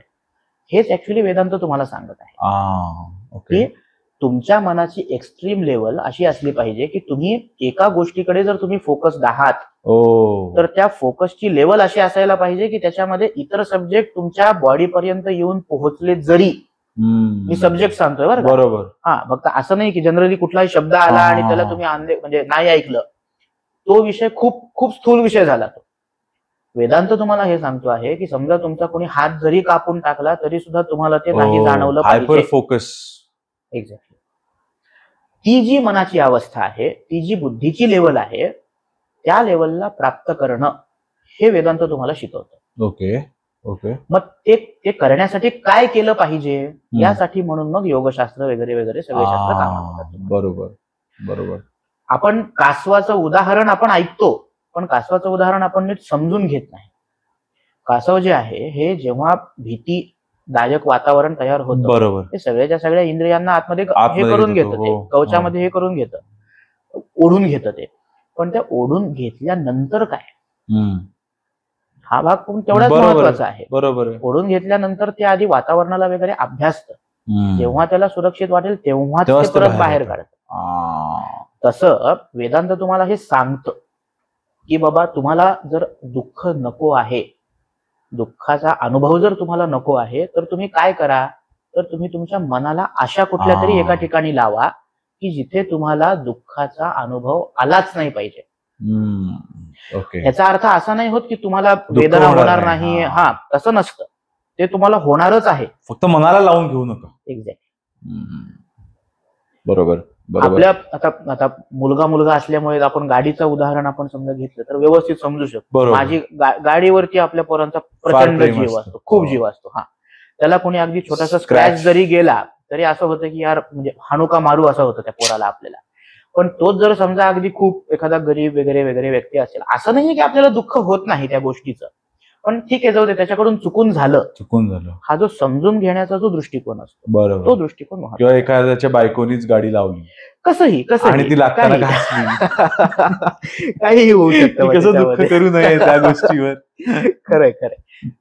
पण मला एक सांग की एवढे सगळे ग्रेट तत्वज्ञान आपल्याकडे, सगळं शैक्षणिक आपल्याकडे होतं, हे आपल्या शिक्षणा पद्धतीमध्ये कुठे ना कुठे ऍटलिस्ट एक पहिली, चौथी, 7वी, 10वी पर्यंत एक धडा किंवा एखादा एक्स्ट्रा करिक्युलर क्लास, किंवा तू तेव्हा आमच्या शाळेत का नाही आलास की असं काहीतरी करायला, अरे काय हा फार बेसिक आहे रे खरं. आता आणि याच्यात कसं आहे की आमच्या व्ह्युअर्सला पण हा प्रश्न आहे का आपण हे सगळं ऐकलंय, आपण पहिला कधी विचारलं नाही ह्याच्या बाबतीत, फार असं बोलणं पण कधी मी ऐकलं नाही कदाचित या बाबतीमध्ये. हे असं का झालेलं? शिक्षण पद्धतीमध्ये काय झालं माहिती का, मुलांना सोपा विषय शिकवायचा, पहिला जो दृष्टिकोन आहे तो आहे आपल्याकडे. बरोबर. काय शिकवायचं हा दृष्टिकोनच नव्हता आपल्याकडे पहिल्यांदा तरी. कसं शिकवायचं ह्याच्यामध्ये गेले पहिल्यांदा. बरोबर. म्हणून सोपं शिकवण्याकडे आपण पहिल्यांदा गेलो. सोप्या भाषेत सांगा मला. एक्झॅक्ट. त्याच्यामुळे काय झालं की जे काय शिकवायचं ह्याच्यावर काम करणं जे गरजेचं होतं ते कामच अजूनपर्यंत झालेलं नाही. पहिलीतल्या दुसरीतल्या मुलांना आपण बाराखडी शिकवतो, पण बाराखडी का शिकायची हे कोण सांगणार? बरोबर आहे. आजकालच्या शिक्षकांना सुद्धा ह्या गोष्टीचं उत्तर माहिती नाहीये. नाहीच माहिती. तुम्ही जेव्हा स्पीकिंग कोर्सेस वगैरे वगैरे आपण जेव्हा घेतो त्यावेळेला त्याचं मोटिव्ह काय असलं पाहिजे की मुलांना टेक अवे काहीतरी असायला पाहिजे ना. खूप सारे कोर्सेस आहेत जे की टेक अवे देतात, पण खरोखर ते त्या मुलांना ते मिळतंय का ह्याचं माप कोण घेणार? खरंय. तो भाग महत्वाचा आहे. यावर फोकस जर समजा आपण केला तर कुठेतरी आपण ह्या सगळ्या गोष्टी मुलांपर्यंत आता पोहोचवण्याच्या दृष्टिकोनातून आपण विचार करू शकतो, असं आहे. मग सोपं करायचं ह्याच्या नादामध्ये पंचतंत्र ग्रंथ आहे, आजकाल बऱ्याच ठिकाणी प्रसिद्ध आहे ग्रंथ तो. त्याच्यामध्ये प्राण्यांचा संवाद रूपामध्ये सगळं तत्वज्ञान सांगितलेलं आहे. बरोबर. परंतु हा जो ग्रंथ आहे हा जेव्हा आपण मूळ स्वरूपामध्ये त्याचा आपण जेव्हा अभ्यास करतो संस्कृत भाषेमधला, त्यावेळेला त्या ग्रंथामध्ये श्लोकांच्या रूपामध्ये तत्वज्ञान सांगितलेलं आहे. अगदी बेसिक जर समजा सांगायला गेलं तर आपल्या घरी पाहुणे आलेले असतात. पाहुणे जेव्हा येतात त्यावेळेला त्यांचं आदरातिथ्य केलं पाहिजे. बरोबर. हे त्यावेळेला शिकवलं जायचं. आजकाल स्टोरी रूपामध्ये जेव्हा तुम्ही देताना किंवा मग माकडाची आणि मगरीची गोष्ट तर प्रसिद्ध आहे. बरोबर. ती मगर येते, माकडाला भेटते, तिथे तीरावर बसलेली असते ती मगर येऊन, आणि मग हा माकड तिच्यासोबत काहीतरी बोलतो वगैरे असं होतं, आणि मग तो त्याला जांभळाची फळं देतो. ही गोष्ट आहे. ठीक आहे. आता तो ती फळं का देतो ह्याचं कारण सांगताना तो सांगून देतो. ओरिजिनल संस्कृत ह्याच्यामधला जो संवाद आहे तो असा आहे की बाबा आपल्या घरी जर समजा जेवायच्या वेळेला कोणी अतिथी आला तर आपण त्याला खायला दिलं पाहिजे. बरोबर. हे तत्वज्ञान आहे. खरंय. हे तुमच्या मुलांना हे शिकवत आहे. ज्या वेळेला तुमच्याकडे कोणीतरी येतं त्यावेळेला तुम्ही ऍटलिस्ट त्याला पाण्याला तरी विचारलं पाहिजे. अगदी खरं. पाणी विचार, पूर्वी तर पाणी, चहा सगळं विचारलं जाईल. अगदी पोस्टमॅन आला तरी माझी आजी चहा विचारायची. एक्झॅक्ट काळात. खरंय वस्तुस्थिती आहे. पण ह्या गोष्टी आता मुलांना प्रश्न पडतो की गेस्ट आलेले आहेत, अरे यार आता त्यांच्या समोर जाऊन मला बसावं लागेल, इथपासून सुरुवात आहे. मी काय उभा आहे. एक्झॅक्टली. म्हणजे समाजासोबतचा संपर्क असण्याची जी गरज किंवा त्याचा इम्पॉर्टन्स जो त्या काळात सांगितला जात होता तो नाही. बरोबर. म्हणून मग ह्या पद्धतीने ह्या सगळ्या गोष्टी आपण मुलांपर्यंत पोहोचवू शकतो की त्यांना टेक अवेज काय देणं गरजेचं आहे. बरोबर. या दृष्टिकोनातून आपण पण काही कोर्सेस सध्याला रन करतो आहोत की मुलांना छोट्या छोट्या गोष्टींमधून ह्या सगळ्या गोष्टी समजल्या पाहिजेत की नेमकं त्यांना काय करणं गरजेचं आहे. मग त्याच्यामध्ये आपण स्टोरीज तर सांगतो, पण त्याच्यामध्ये स्टोरीजच्या नंतरचा प्रश्न काय असतो की बाबा तुम्हाला याच्यातून काय लक्षात आलं. बरोबर. आणि आपण कसं करतो त्याच्यामध्ये डायरेक्ट सगळे श्लोकच सांगतो. अच्छा. त्याच्यामुळे मुलांना हा प्रश्नच पडत नाही की नेमकं इथे तुम्हाला काय घ्यायचं होतं. थोडं प्लीज आमच्या व्ह्यूअर्ससाठी सांगशील, कारण काय काय पेरेंट्स आहेत जे बघणार आहेत त्यांना जर त्यांच्या मुलांसाठी जर आपल्या, कारण का आपली जी इन्स्टिट्यूशन आहेत त्याच्या बाबतीत पण आपण बोलूच, ते पण जरा सांगशील आम्हाला, आणि याचा कसा परिणाम पडतो आणि काय करू शकतो आपण मुलांसाठी हे जर सांगितलं असतं खूप बरं होईल. नक्कीच.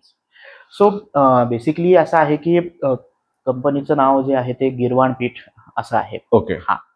आणि सुरू करण्याचं जे मोटिव्ह आहे ते नॉलेज लोकांपर्यंत पोहोचवणे, बरोबर. हा आमचा मेन मोटिव्ह आहे. बरोबर.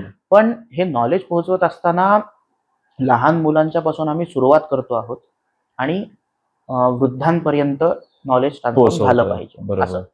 मग त्याच्यामध्ये सुद्धा ह्यांच्यात एकमेकांमध्ये देवाणघेवाण झाली पाहिजे. म्हणजे आम्ही लहान मुलांना पण जेव्हा आम्ही शिकवतो तेव्हा आम्ही त्यांना हे सांगतो की बाबा तुम्ही काय शिकलात हे तुम्ही घरी जाऊन सांगा.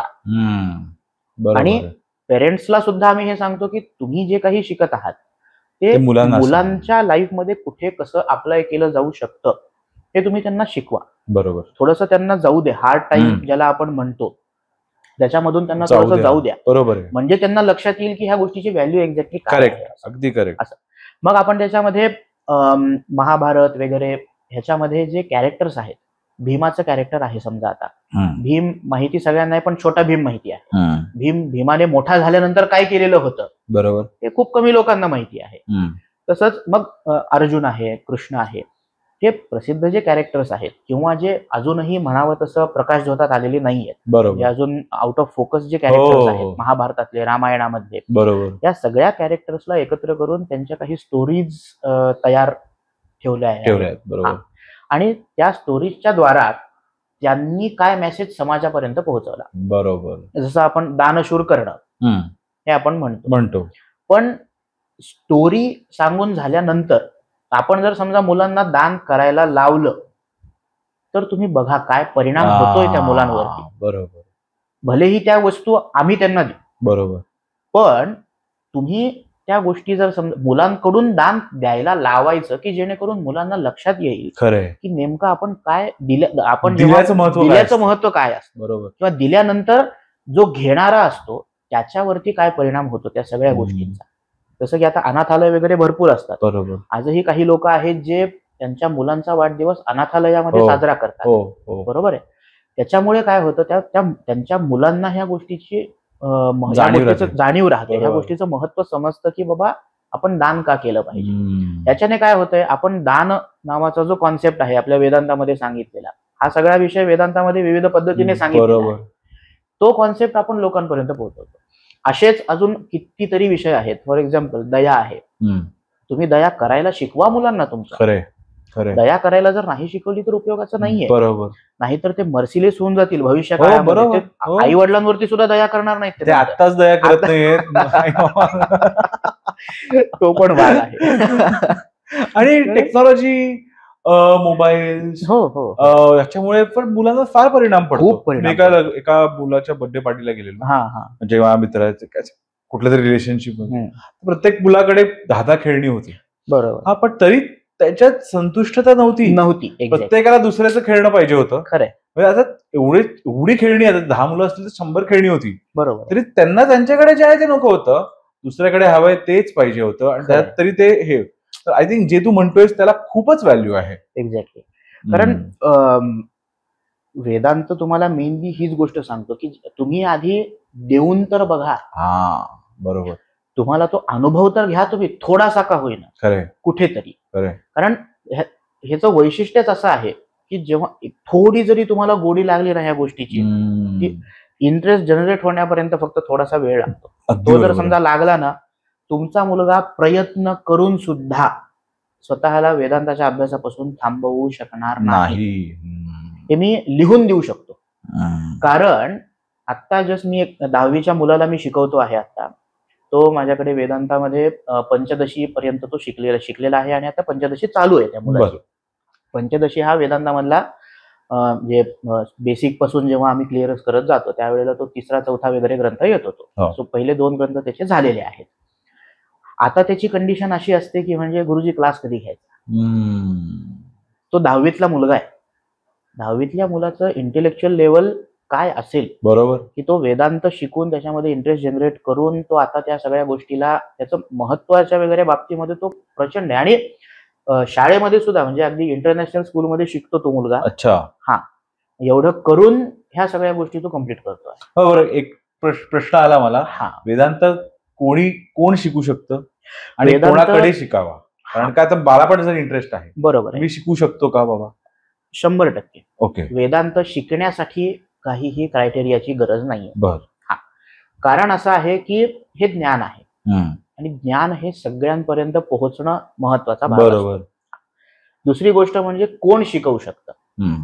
हा भाग इथे मात्र क्रायटेरियाची गरज असते. ओके. कारण असं आहे की त्याच्यासाठी अनुभवाला वेदांतामध्ये आपण प्राधान्य बरोबर. जास्त देतो. बरोबर. कारण शंकराचार्य स्वतः असं सांगतात की तर्कादयः अनुभवादयश्च यथासंभवम इह प्रमाणम, हम्म. की वेदांतामध्ये काय प्रमाण आहे, म्हणजे ऍज अ प्रूफ तुम्ही काय एक्सेप्ट करू शकता.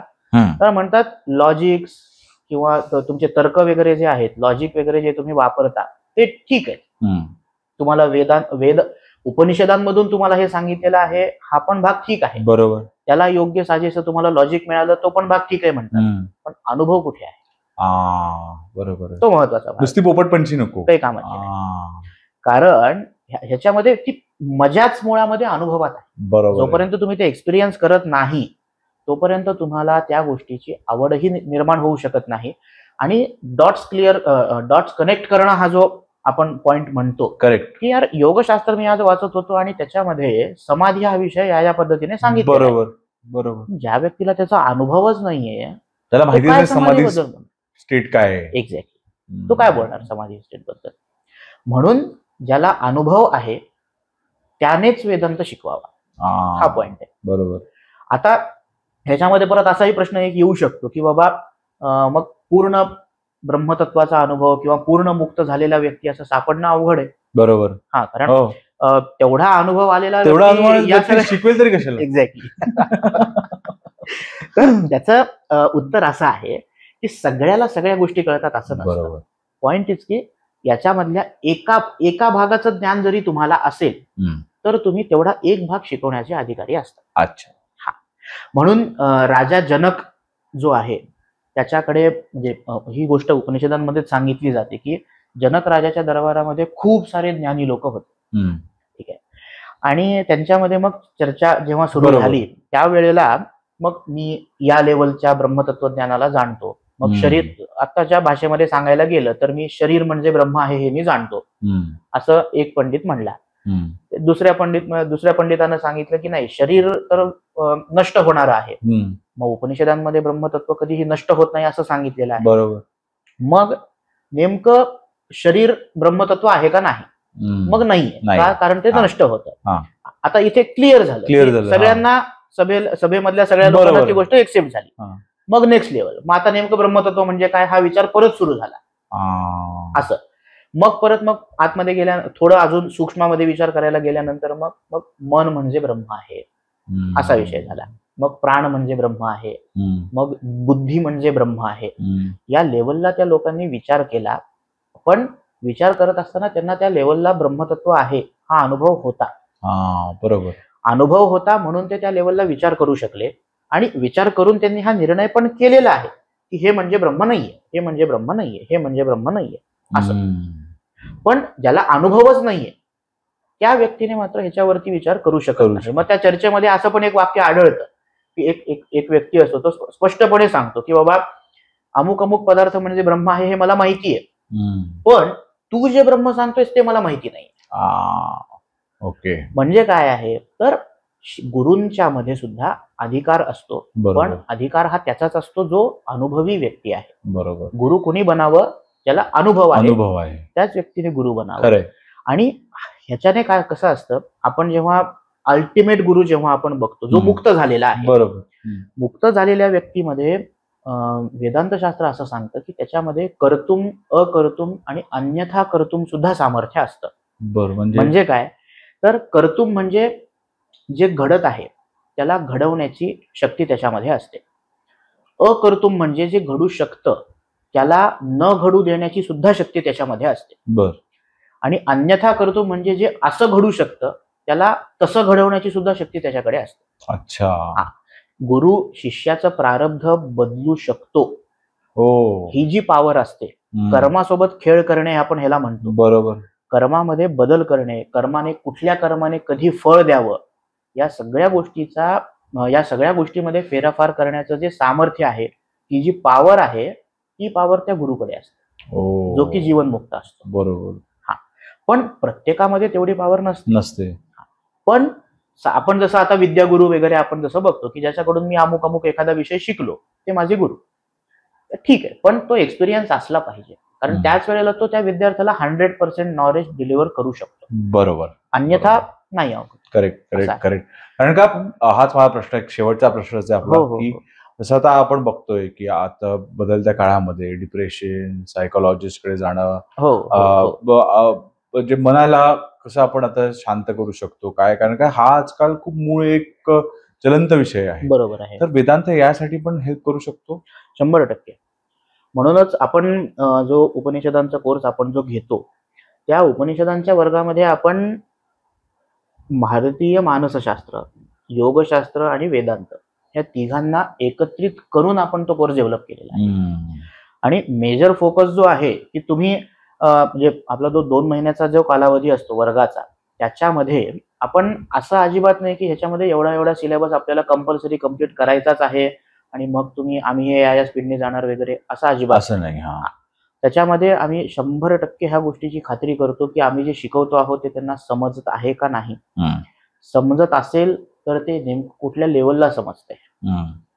कारण प्रत्येकाला शब्द लोक खूप बोलतात. म्हणजे आता मी समजा एखादं वाक्य बोललो तर ते वाक्य ऐकून लक्षात ठेवून उद्या तेच वाक्य तू सुद्धा मला परत सांगू शकतोस. मी जेव्हा विचारतो की बाबा तुला कालच्या वर्गामध्ये काय समजलं, तेच वाक्य तुम्हाला परत बोलून दाखवू शकतो. मग तिथे तुझी परीक्षा घेणं हे माझं काम आहे. करेक्ट.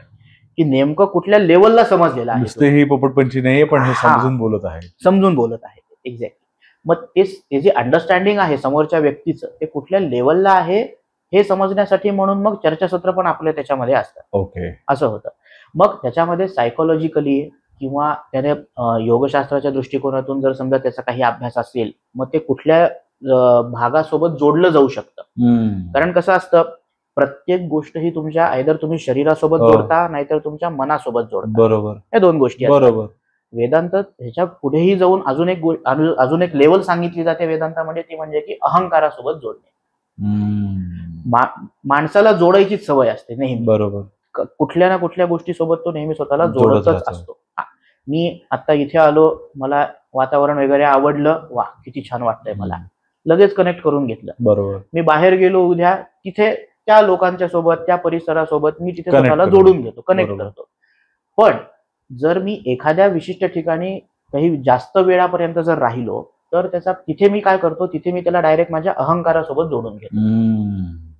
जसं आई वडील किंवा माझा परिवार हा जो भाग आहे त्याच्यासोबत मी जन्मल्यापासून कनेक्टेड आहे. करेक्ट. म्हणून त्यांना जर कोणी काही बोललं तर तो डायरेक्ट माझ्या अहंकारावरती येतो तो विषय. म्हणून आपण कुठली गोष्ट कशासोबत जोडतो आहोत हे पहिल्यांदा बघावं लागतं, किंवा कुठली गोष्ट आपल्या कुठल्या मनासोबत जोडलेली आहे, अहंकारासोबत आहे का शरीरासोबत जोडलेली आहे हे पण बघावं लागतं. आणि मग नंतर तिथे जाऊन त्याला तिथे मार्गदर्शन करावं लागतं की भाई तू हे अहंकारासोबत जोडतोयस, ते जोडायची गरज नाही. हे वेदांताच्या शब्दातून सांगणं गरजेचं असतं.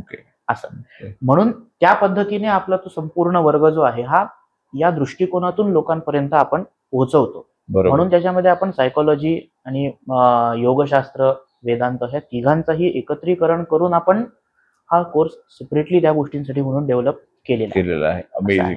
तर आता आपल्याला कसं कॉन्टॅक्ट करता येईल आणि काय लोकांनी जे जर आमच्या व्ह्युअर्ससाठी सांगितलं तर जे कोणी हा पॉडकास्ट बघतोय त्यांना फार फायदा होईल आपल्याशी कनेक्ट केल्याचा. ओके. मला लिंक्स देऊच खाली, नंबर पण देऊ आपण सरांचा. लिंक्स तर बेस्ट ऑप्शन आहे, त्याच्यावर कधीही कॉन्टॅक्ट करू शकता, काही प्रश्न नाही. ओके. आणि त्याच्यानुसार मेजरली फोकस जो आहे तो भविष्यातील पिढीवरती आमचा जास्त करून सध्याला फोकस आहे. बरोबर.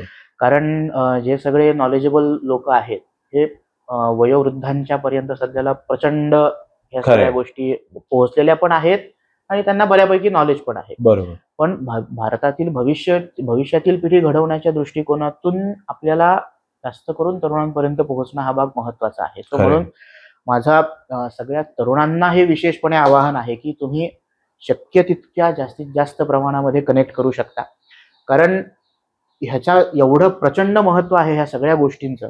आपल्या भारतीय तत्वज्ञानाचा वापर आपल्या डे टू डे लाईफमध्ये होणं आणि ते इफेक्टिव्हली कशा पद्धतीने आपण करू शकतो आणि ही एक थॉट प्रोसेस आहे ती, जी की आपल्याला जनरेट करणं गरजेचं Correct. आहे. ती एकदा जनरेट झाल्यानंतर मग तुम्हाला फार त्याच्यामध्ये कष्ट होणार नाही. असं आहे. एक आपल्याला एक ऑडियन्स मध्ये प्रश्न आणि आमच्या रिसर्च मध्ये प्रश्न आलेला आहे ओके. की भारत आणि बाकी देशात मेन डिफरन्स काय आहे आणि खरंच बाकीचे देश आपल्यापेक्षा प्रगत आहेत का, आणि जर त्या प्रगतीचे मोजमाप कसे करायचे? ओके. भारतामध्ये जी विचारसरणी आहे ही प्राधान्याने ज्ञान ह्या गोष्टीला प्राधान्य देऊन आपली संपूर्णपणे विचारसरणी चालत आलेली आहे आतापर्यंत. आपण कधीही भोग, ज्याला आपण भोग म्हणतो, किंवा आपल्या इंद्रियांना तृप्त करणे आधुनिक शब्दांमध्ये जर म्हणायला गेलं तर ह्या इंद्रियांच्या तृप्तीला बेस्ड करून आपली भारतीय संस्कृती कधीच नव्हती. बरोबर. पाश्चात्य संस्कृतीमध्ये कसं झालेलं आहे, ते लोक पहिल्यांदा भोगाचा विचार करतात की माझ्या इंद्रियांना सुख कशा पद्धतीने मिळू शकेल. बरोबर. हा पहिला दृष्टिकोन असतो, मेजर मटेरियलिस्टिक दृष्टिकोन असतो. आणि मग नंतर ते तिथून फिरतात आणि मग शेवटी येऊन पोहोचतात ते आत्म्यापर्यंत येऊन पोहोचतात. बरोबर.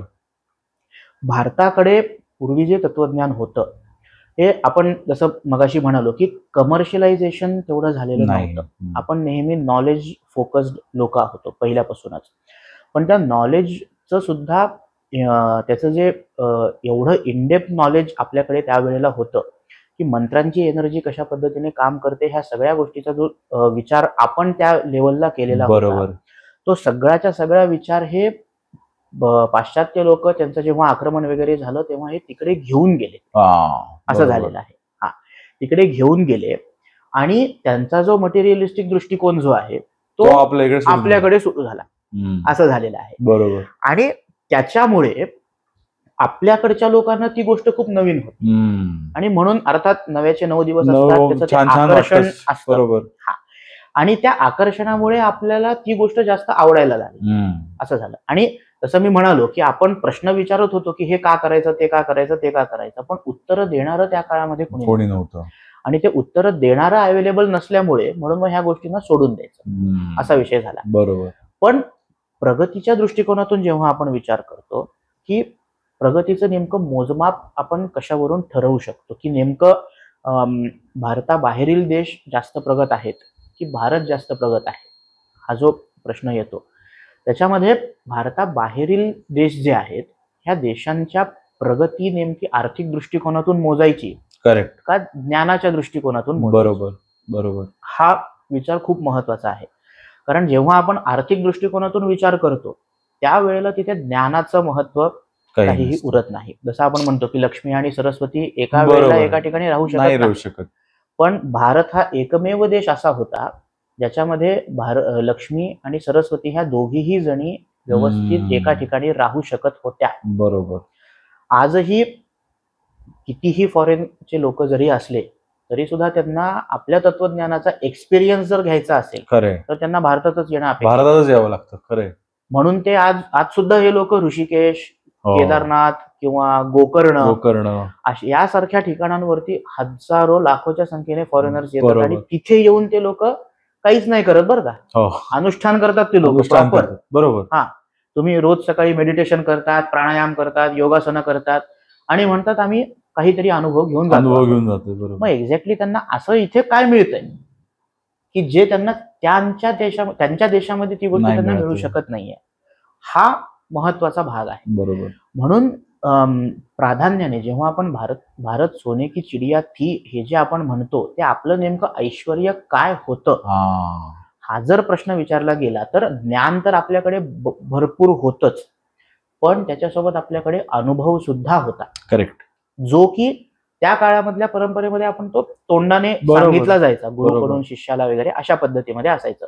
नंतरच्या काळात त्याचं डॉक्युमेंटेशन झालं आणि ते डॉक्युमेंटेशन जे झालं ते नंतर इंग्रज लोक घेऊन गेले आणि त्याच्यावरती त्यांनी विविध प्रकारचे मॉडेल्स सगळे तयार केले आणि ते मॉडेल मग आपल्याकडे आणले गेले, असं आपल्याला शिकवले गेले. म्हणून आपण आता सुद्धा जेव्हा आपण विचार करतो आपण हा म्हणजे भारतीय तत्वज्ञानात ही गोष्ट सांगितलेली आहे असं जर आपण सांगितलं तर ते लोकांना पटत नाही, आवडत नाही. पण हेच जर समजा आपण त्यांच्या कुठनाचं जरी एखाद्याचं वाक्य की अल्बर्ट पिंटोने असं सांगितलेलं आहे हा. वगैरे, XYZ व्यक्तीने असं सांगितलेलं आहे, असं जर आपण म्हणाल, योगचं योगा झालं तर आपल्याला जास्ती छान वाटतं. एक्झॅक्ट. पण ते योग करायला कोणाला काही कुणाला फार महत्व बरोबर. नसतं. आयदर कसं असतं की हा सगळा म्हणजे तो एक आधुनिक लोकांच्या समोर हा सगळा विषय मांडण्याचा दृष्टिकोन आहे, ती बरोबर. पद्धती असते की तुम्ही जेवढं जास्त ब्रँडिंग वगैरे कराल तेवढं जास्त लोक तुमच्याकडे अट्रॅक्ट होणार असं होतं. जे की आपल्याकडे असं झालेलं आहे की नाही, फॉरेनर्सने सांगितले म्हणजे ते काहीतरी हे असतं. प्रगतता जी आहे ही फॉरेन बेस्ड प्रगतता झाली आहे. तेच झालंय. पण ती ऍक्च्युली कशा दृष्टिकोनातून असायला पाहिजे, प्रगतीचं जे मोजमाप असायला पाहिजे ते की जे काही आपला समाज आजच्या परिस्थितीमधून जातो आहे त्याच्यावरती बेस्ट बरोबर. सोल्युशन काय असू शकतं, करेक्ट. याचा विचार करण्याची जी थॉट प्रोसेस जी आहे. आज आपण कसं करतो की एक नियम लागू करतो, त्याच्यामध्ये आपल्याला 10 लूप होल्स सापडतात, मग आपण त्याला फिलअप करण्यासाठी परत अजून 10 नियम आपण अप्लाय करतो, त्यांच्यामधल्या लूप होल्ससाठी परत अजून काहीतरी परत आपण नियम काढतो. असं होतं. भारतशास्त्र म्हणतात तसं नका करू. भारतीय जो दृष्टिकोन आहे त्यांचा ते म्हणतात की बाबा तुम्ही ह्या सगळ्या गोष्टींचा विचार आधी करून ठेवा. करेक्ट. आणि मग नंतर तुम्ही त्याला अप्लाय करा. आता सुद्धा न्यू एज्युकेशन पॉलिसी जे काम करते आहे, त्या न्यू एज्युकेशन पॉलिसीमध्ये हाच विषय चालू आहे नेमकं, की आपल्याला सगळ्या गोष्टींचं नॉलेज जे आहे हे एकत्रित करून सार रूपामध्ये आपल्याला लोकांपर्यंत पोहोचवायचं आहे. बरोबर. असं आहे. म्हणून भारत हा अजूनही, आत्ता सुद्धा भारत हा खूप मागासलेला आहे वगैरे अशातला पार्ट अजिबात नाहीये. कारण अजूनही आपल्याकडे वेदाचे अभ्यासक लोक आहेत. हा, थोडीशी कमतरता जी पडत आहे ती रिसर्च करणाऱ्यांची कमतरता पडत आहे, पण त्याच्यावरती सुद्धा काम चालू आहे. आमच्यासारख्या अनेक संस्था आहेत ज्या ह्या गोष्टीवरती काम करतात. पण हे रिसर्च होणं खूप महत्वाचं आहे, आणि ते रिसर्च झाल्यानंतर ज्या वेळेला हे सगळं नॉलेज अजून लोकांपर्यंत पोहोचेल त्यावेळेला इथून पुढच्या साधारणपणे अजून एक 100 वर्षापर्यंत तरी किमान 2 पिढ्या तरी अजून त्याच्यामध्ये जाव्या लागतील, ज्या की रिसर्च करतील प्रॉपर. रिसर्च. पण ह्याच्यामध्ये आपल्याला असं नाहीये की बाहेरच्या लोकांचं पूर्ण टाकून द्यायचं आहे, कारण आपलं टाकून देण्याचा हा दृष्टिकोन कधीच नसतो. आपण नेहमी सगळ्यांना सामावून घेण्याचं आपलं महत्वाचं हे असतं. सो ते करायचं, आणि आपल्या गोष्टी जेवढ्या जास्तीत जास्त प्रमाणामध्ये लोकांपर्यंत पोहोचवता येतील. की फॉर एक्झाम्पल आता इंजिनिअरिंग आहे. इंजिनिअरिंग हे भारतामध्ये कसं शिकवलं जात होतं. बरोबर. किरातार्जुनीयम मध्ये रघुवंश काव्यामध्ये एक उल्लेख असा सापडतो की तो राजा वसिष्ठ ऋषींच्या आश्रमामधून स्वतःच्या ह्याच्याकडे जात होता, राजवाड्याकडे जात असतो. तर जात असताना खूप थकलेला असतो वगैरे, आणि म्हणून तो अनुद्घात सुखेन रथेन गच्छ, तो गेला. म्हणजे अनुद्घात सुखेन म्हणजे अशा प्रकारच्या त्या रथामध्ये काहीतरी सिस्टीम अशी होती बरोबर की ज्याच्यामध्ये त्याला खड्डे जे आहेत ते अजिबात जाणवतच नव्हते. शॉक ऍब्झॉर्बर्स वगैरे. हा. आता विचार करण्यासारखा दृष्टिकोन असा आहे, विचार करण्याचा भाग असा आहे ह्याच्यामध्ये की त्या काळामध्ये आतासारखे डांबरी रस्ते नव्हते. बरोबर. रस्त्याची परिस्थिती अत्यंत खराब होती, पहिली गोष्ट. दुसरी गोष्ट म्हणजे की त्यावेळेसचे चाक एवढे मॉडिफाईड नव्हते. आता ट्यूबलेस टायर वगैरे वगैरे आलेले आहेत. तेव्हा तसं फार काही नव्हतं. शॉक ऑब्झर्वर्सच्या बाबतीमध्ये तर तू बोललेलाच आहेस. मग हे जे विषय आहेत हे त्यावेळेला एवढे ऍडव्हान्स्ड होते की त्या राजाला खड्डे जाणवतच नव्हते. इथे विचार करण्याचा भाग येतो की नेमकं त्याच्या सिस्टीम मध्ये किंवा त्याच्या त्या रथ बनवण्याच्या टेक्नॉलॉजीमध्ये नेमकं असं काय होतं की त्याला खड्डे जाणवत नव्हते. करेक्ट. म्हणून म्हणजे पण आता हे जे आहे हे फक्त एक रेफरन्स म्हणून मी फक्त सांगितलं. आता रथ बनवण्याची जी विद्या आहे त्याच्यामध्ये जाऊन ह्या सगळ्या गोष्टींचा अभ्यास करणं गरजेचं आहे. म्हणून अशा प्रकारच्या म्हणजे असं नाहीये की आपल्याकडे हे तत्वज्ञान नाहीये. सगळ्या प्रकारच्या गोष्टी आपल्याकडे अजूनही आहेत. अजूनही आपण जर गेलो तर आपल्याला ग्रंथ भांडार खूप प्रमाणामध्ये सापडू शकतो. बरोबर. पण त्याच्या अभ्यासकांची कमतरता आहे, जी की एकदा फुलफिल जर समजा झाली तर मग भारताला कोणी नाही थांबवू शकत. क्या बात आहे. खूपच बढिया उत्तर आहे याचं. आणि मला वाटतं आता येऊ दे असा काळ भारतावर जिकडे आपण परत आपलं उपनिषद, आपले वेदांत यासाठी शिकायला फॉरेनर लोक आता अप्लाय करायला पाहिजे. प्रश्न आपल्या इकडची मुलं मास्टर्सला अप्लाय करतात. बरोबर आहे. इकडची लोक आपल्याकडे अप्लाय करू शकतात. ऍक्च्युली हे होत आहे. इकडचे फॉरेनर्स लोक हे आपल्याकडे तत्वज्ञान शिकण्यासाठी येत आहेत. पूर्वीपासून पण ते इकडून इथे शिकून जाऊन ते परत त्यांच्याकडे जाऊन ह्या सगळ्या गोष्टी शिकवत आहेत. बरोबर, असं होत आहे. पण ते इथे शिकवणं जास्त गरजेचं आहे. Thank you so much Saurabh. I think हा जो आपलं कॉन्व्हर्सेशन झालं हो खूपच डीप लेवलला वेदांताच्या याच्यावर कसं याच्या आपले जे बेसिक जीवनाचे घटक असतात त्याच्याने कसे आपण सॉर्ट करून घेऊ शकतो किंवा याच्यासाठी तयारी करू शकतो. बरोबर. एक आपल्या पर्सनल आयुष्यासाठी, आपल्या मुलांसाठी, आपल्या म्हणजे प्रत्येक फेज ऑफ लाईफसाठी. करेक्ट. तर तुम्हालाही काही प्रश्न असतील तुम्ही प्लीज आम्हाला कमेंट करा. आम्ही सौरभ दादाचा नंबर आणि लिंक त्यांच्या इन्स्टिट्यूशनची नक्की देऊ. तर तुम्हालाही डायरेक्ट त्यांना कॉन्टॅक्ट करून त्यांचा फायदा करू शकतात. सौरभ दादा काय बोलतायवर आल्यासाठी धन्यवाद. आणि हा खूपच छान एपिसोड झालाय. पुढच्या वेळेस आपण परत येऊ. कारण का काय की आमच्याही युजर्सना भरपूर प्रश्न असतात. तर आपण तेव्हा काहीतरी एखादा स्पेसिफिक टॉपिक वगैरे किंवा आपण जसं बोललेलो की सत्यनारायणची पूजा याच्यावर तू म्हणलं जवळजवळ 10 पॉडकास्ट होऊ शकतात. बरोबर आहे. आपण त्यातला एक तरी प्रयत्न करायचा प्रयत्न करू. नक्कीच.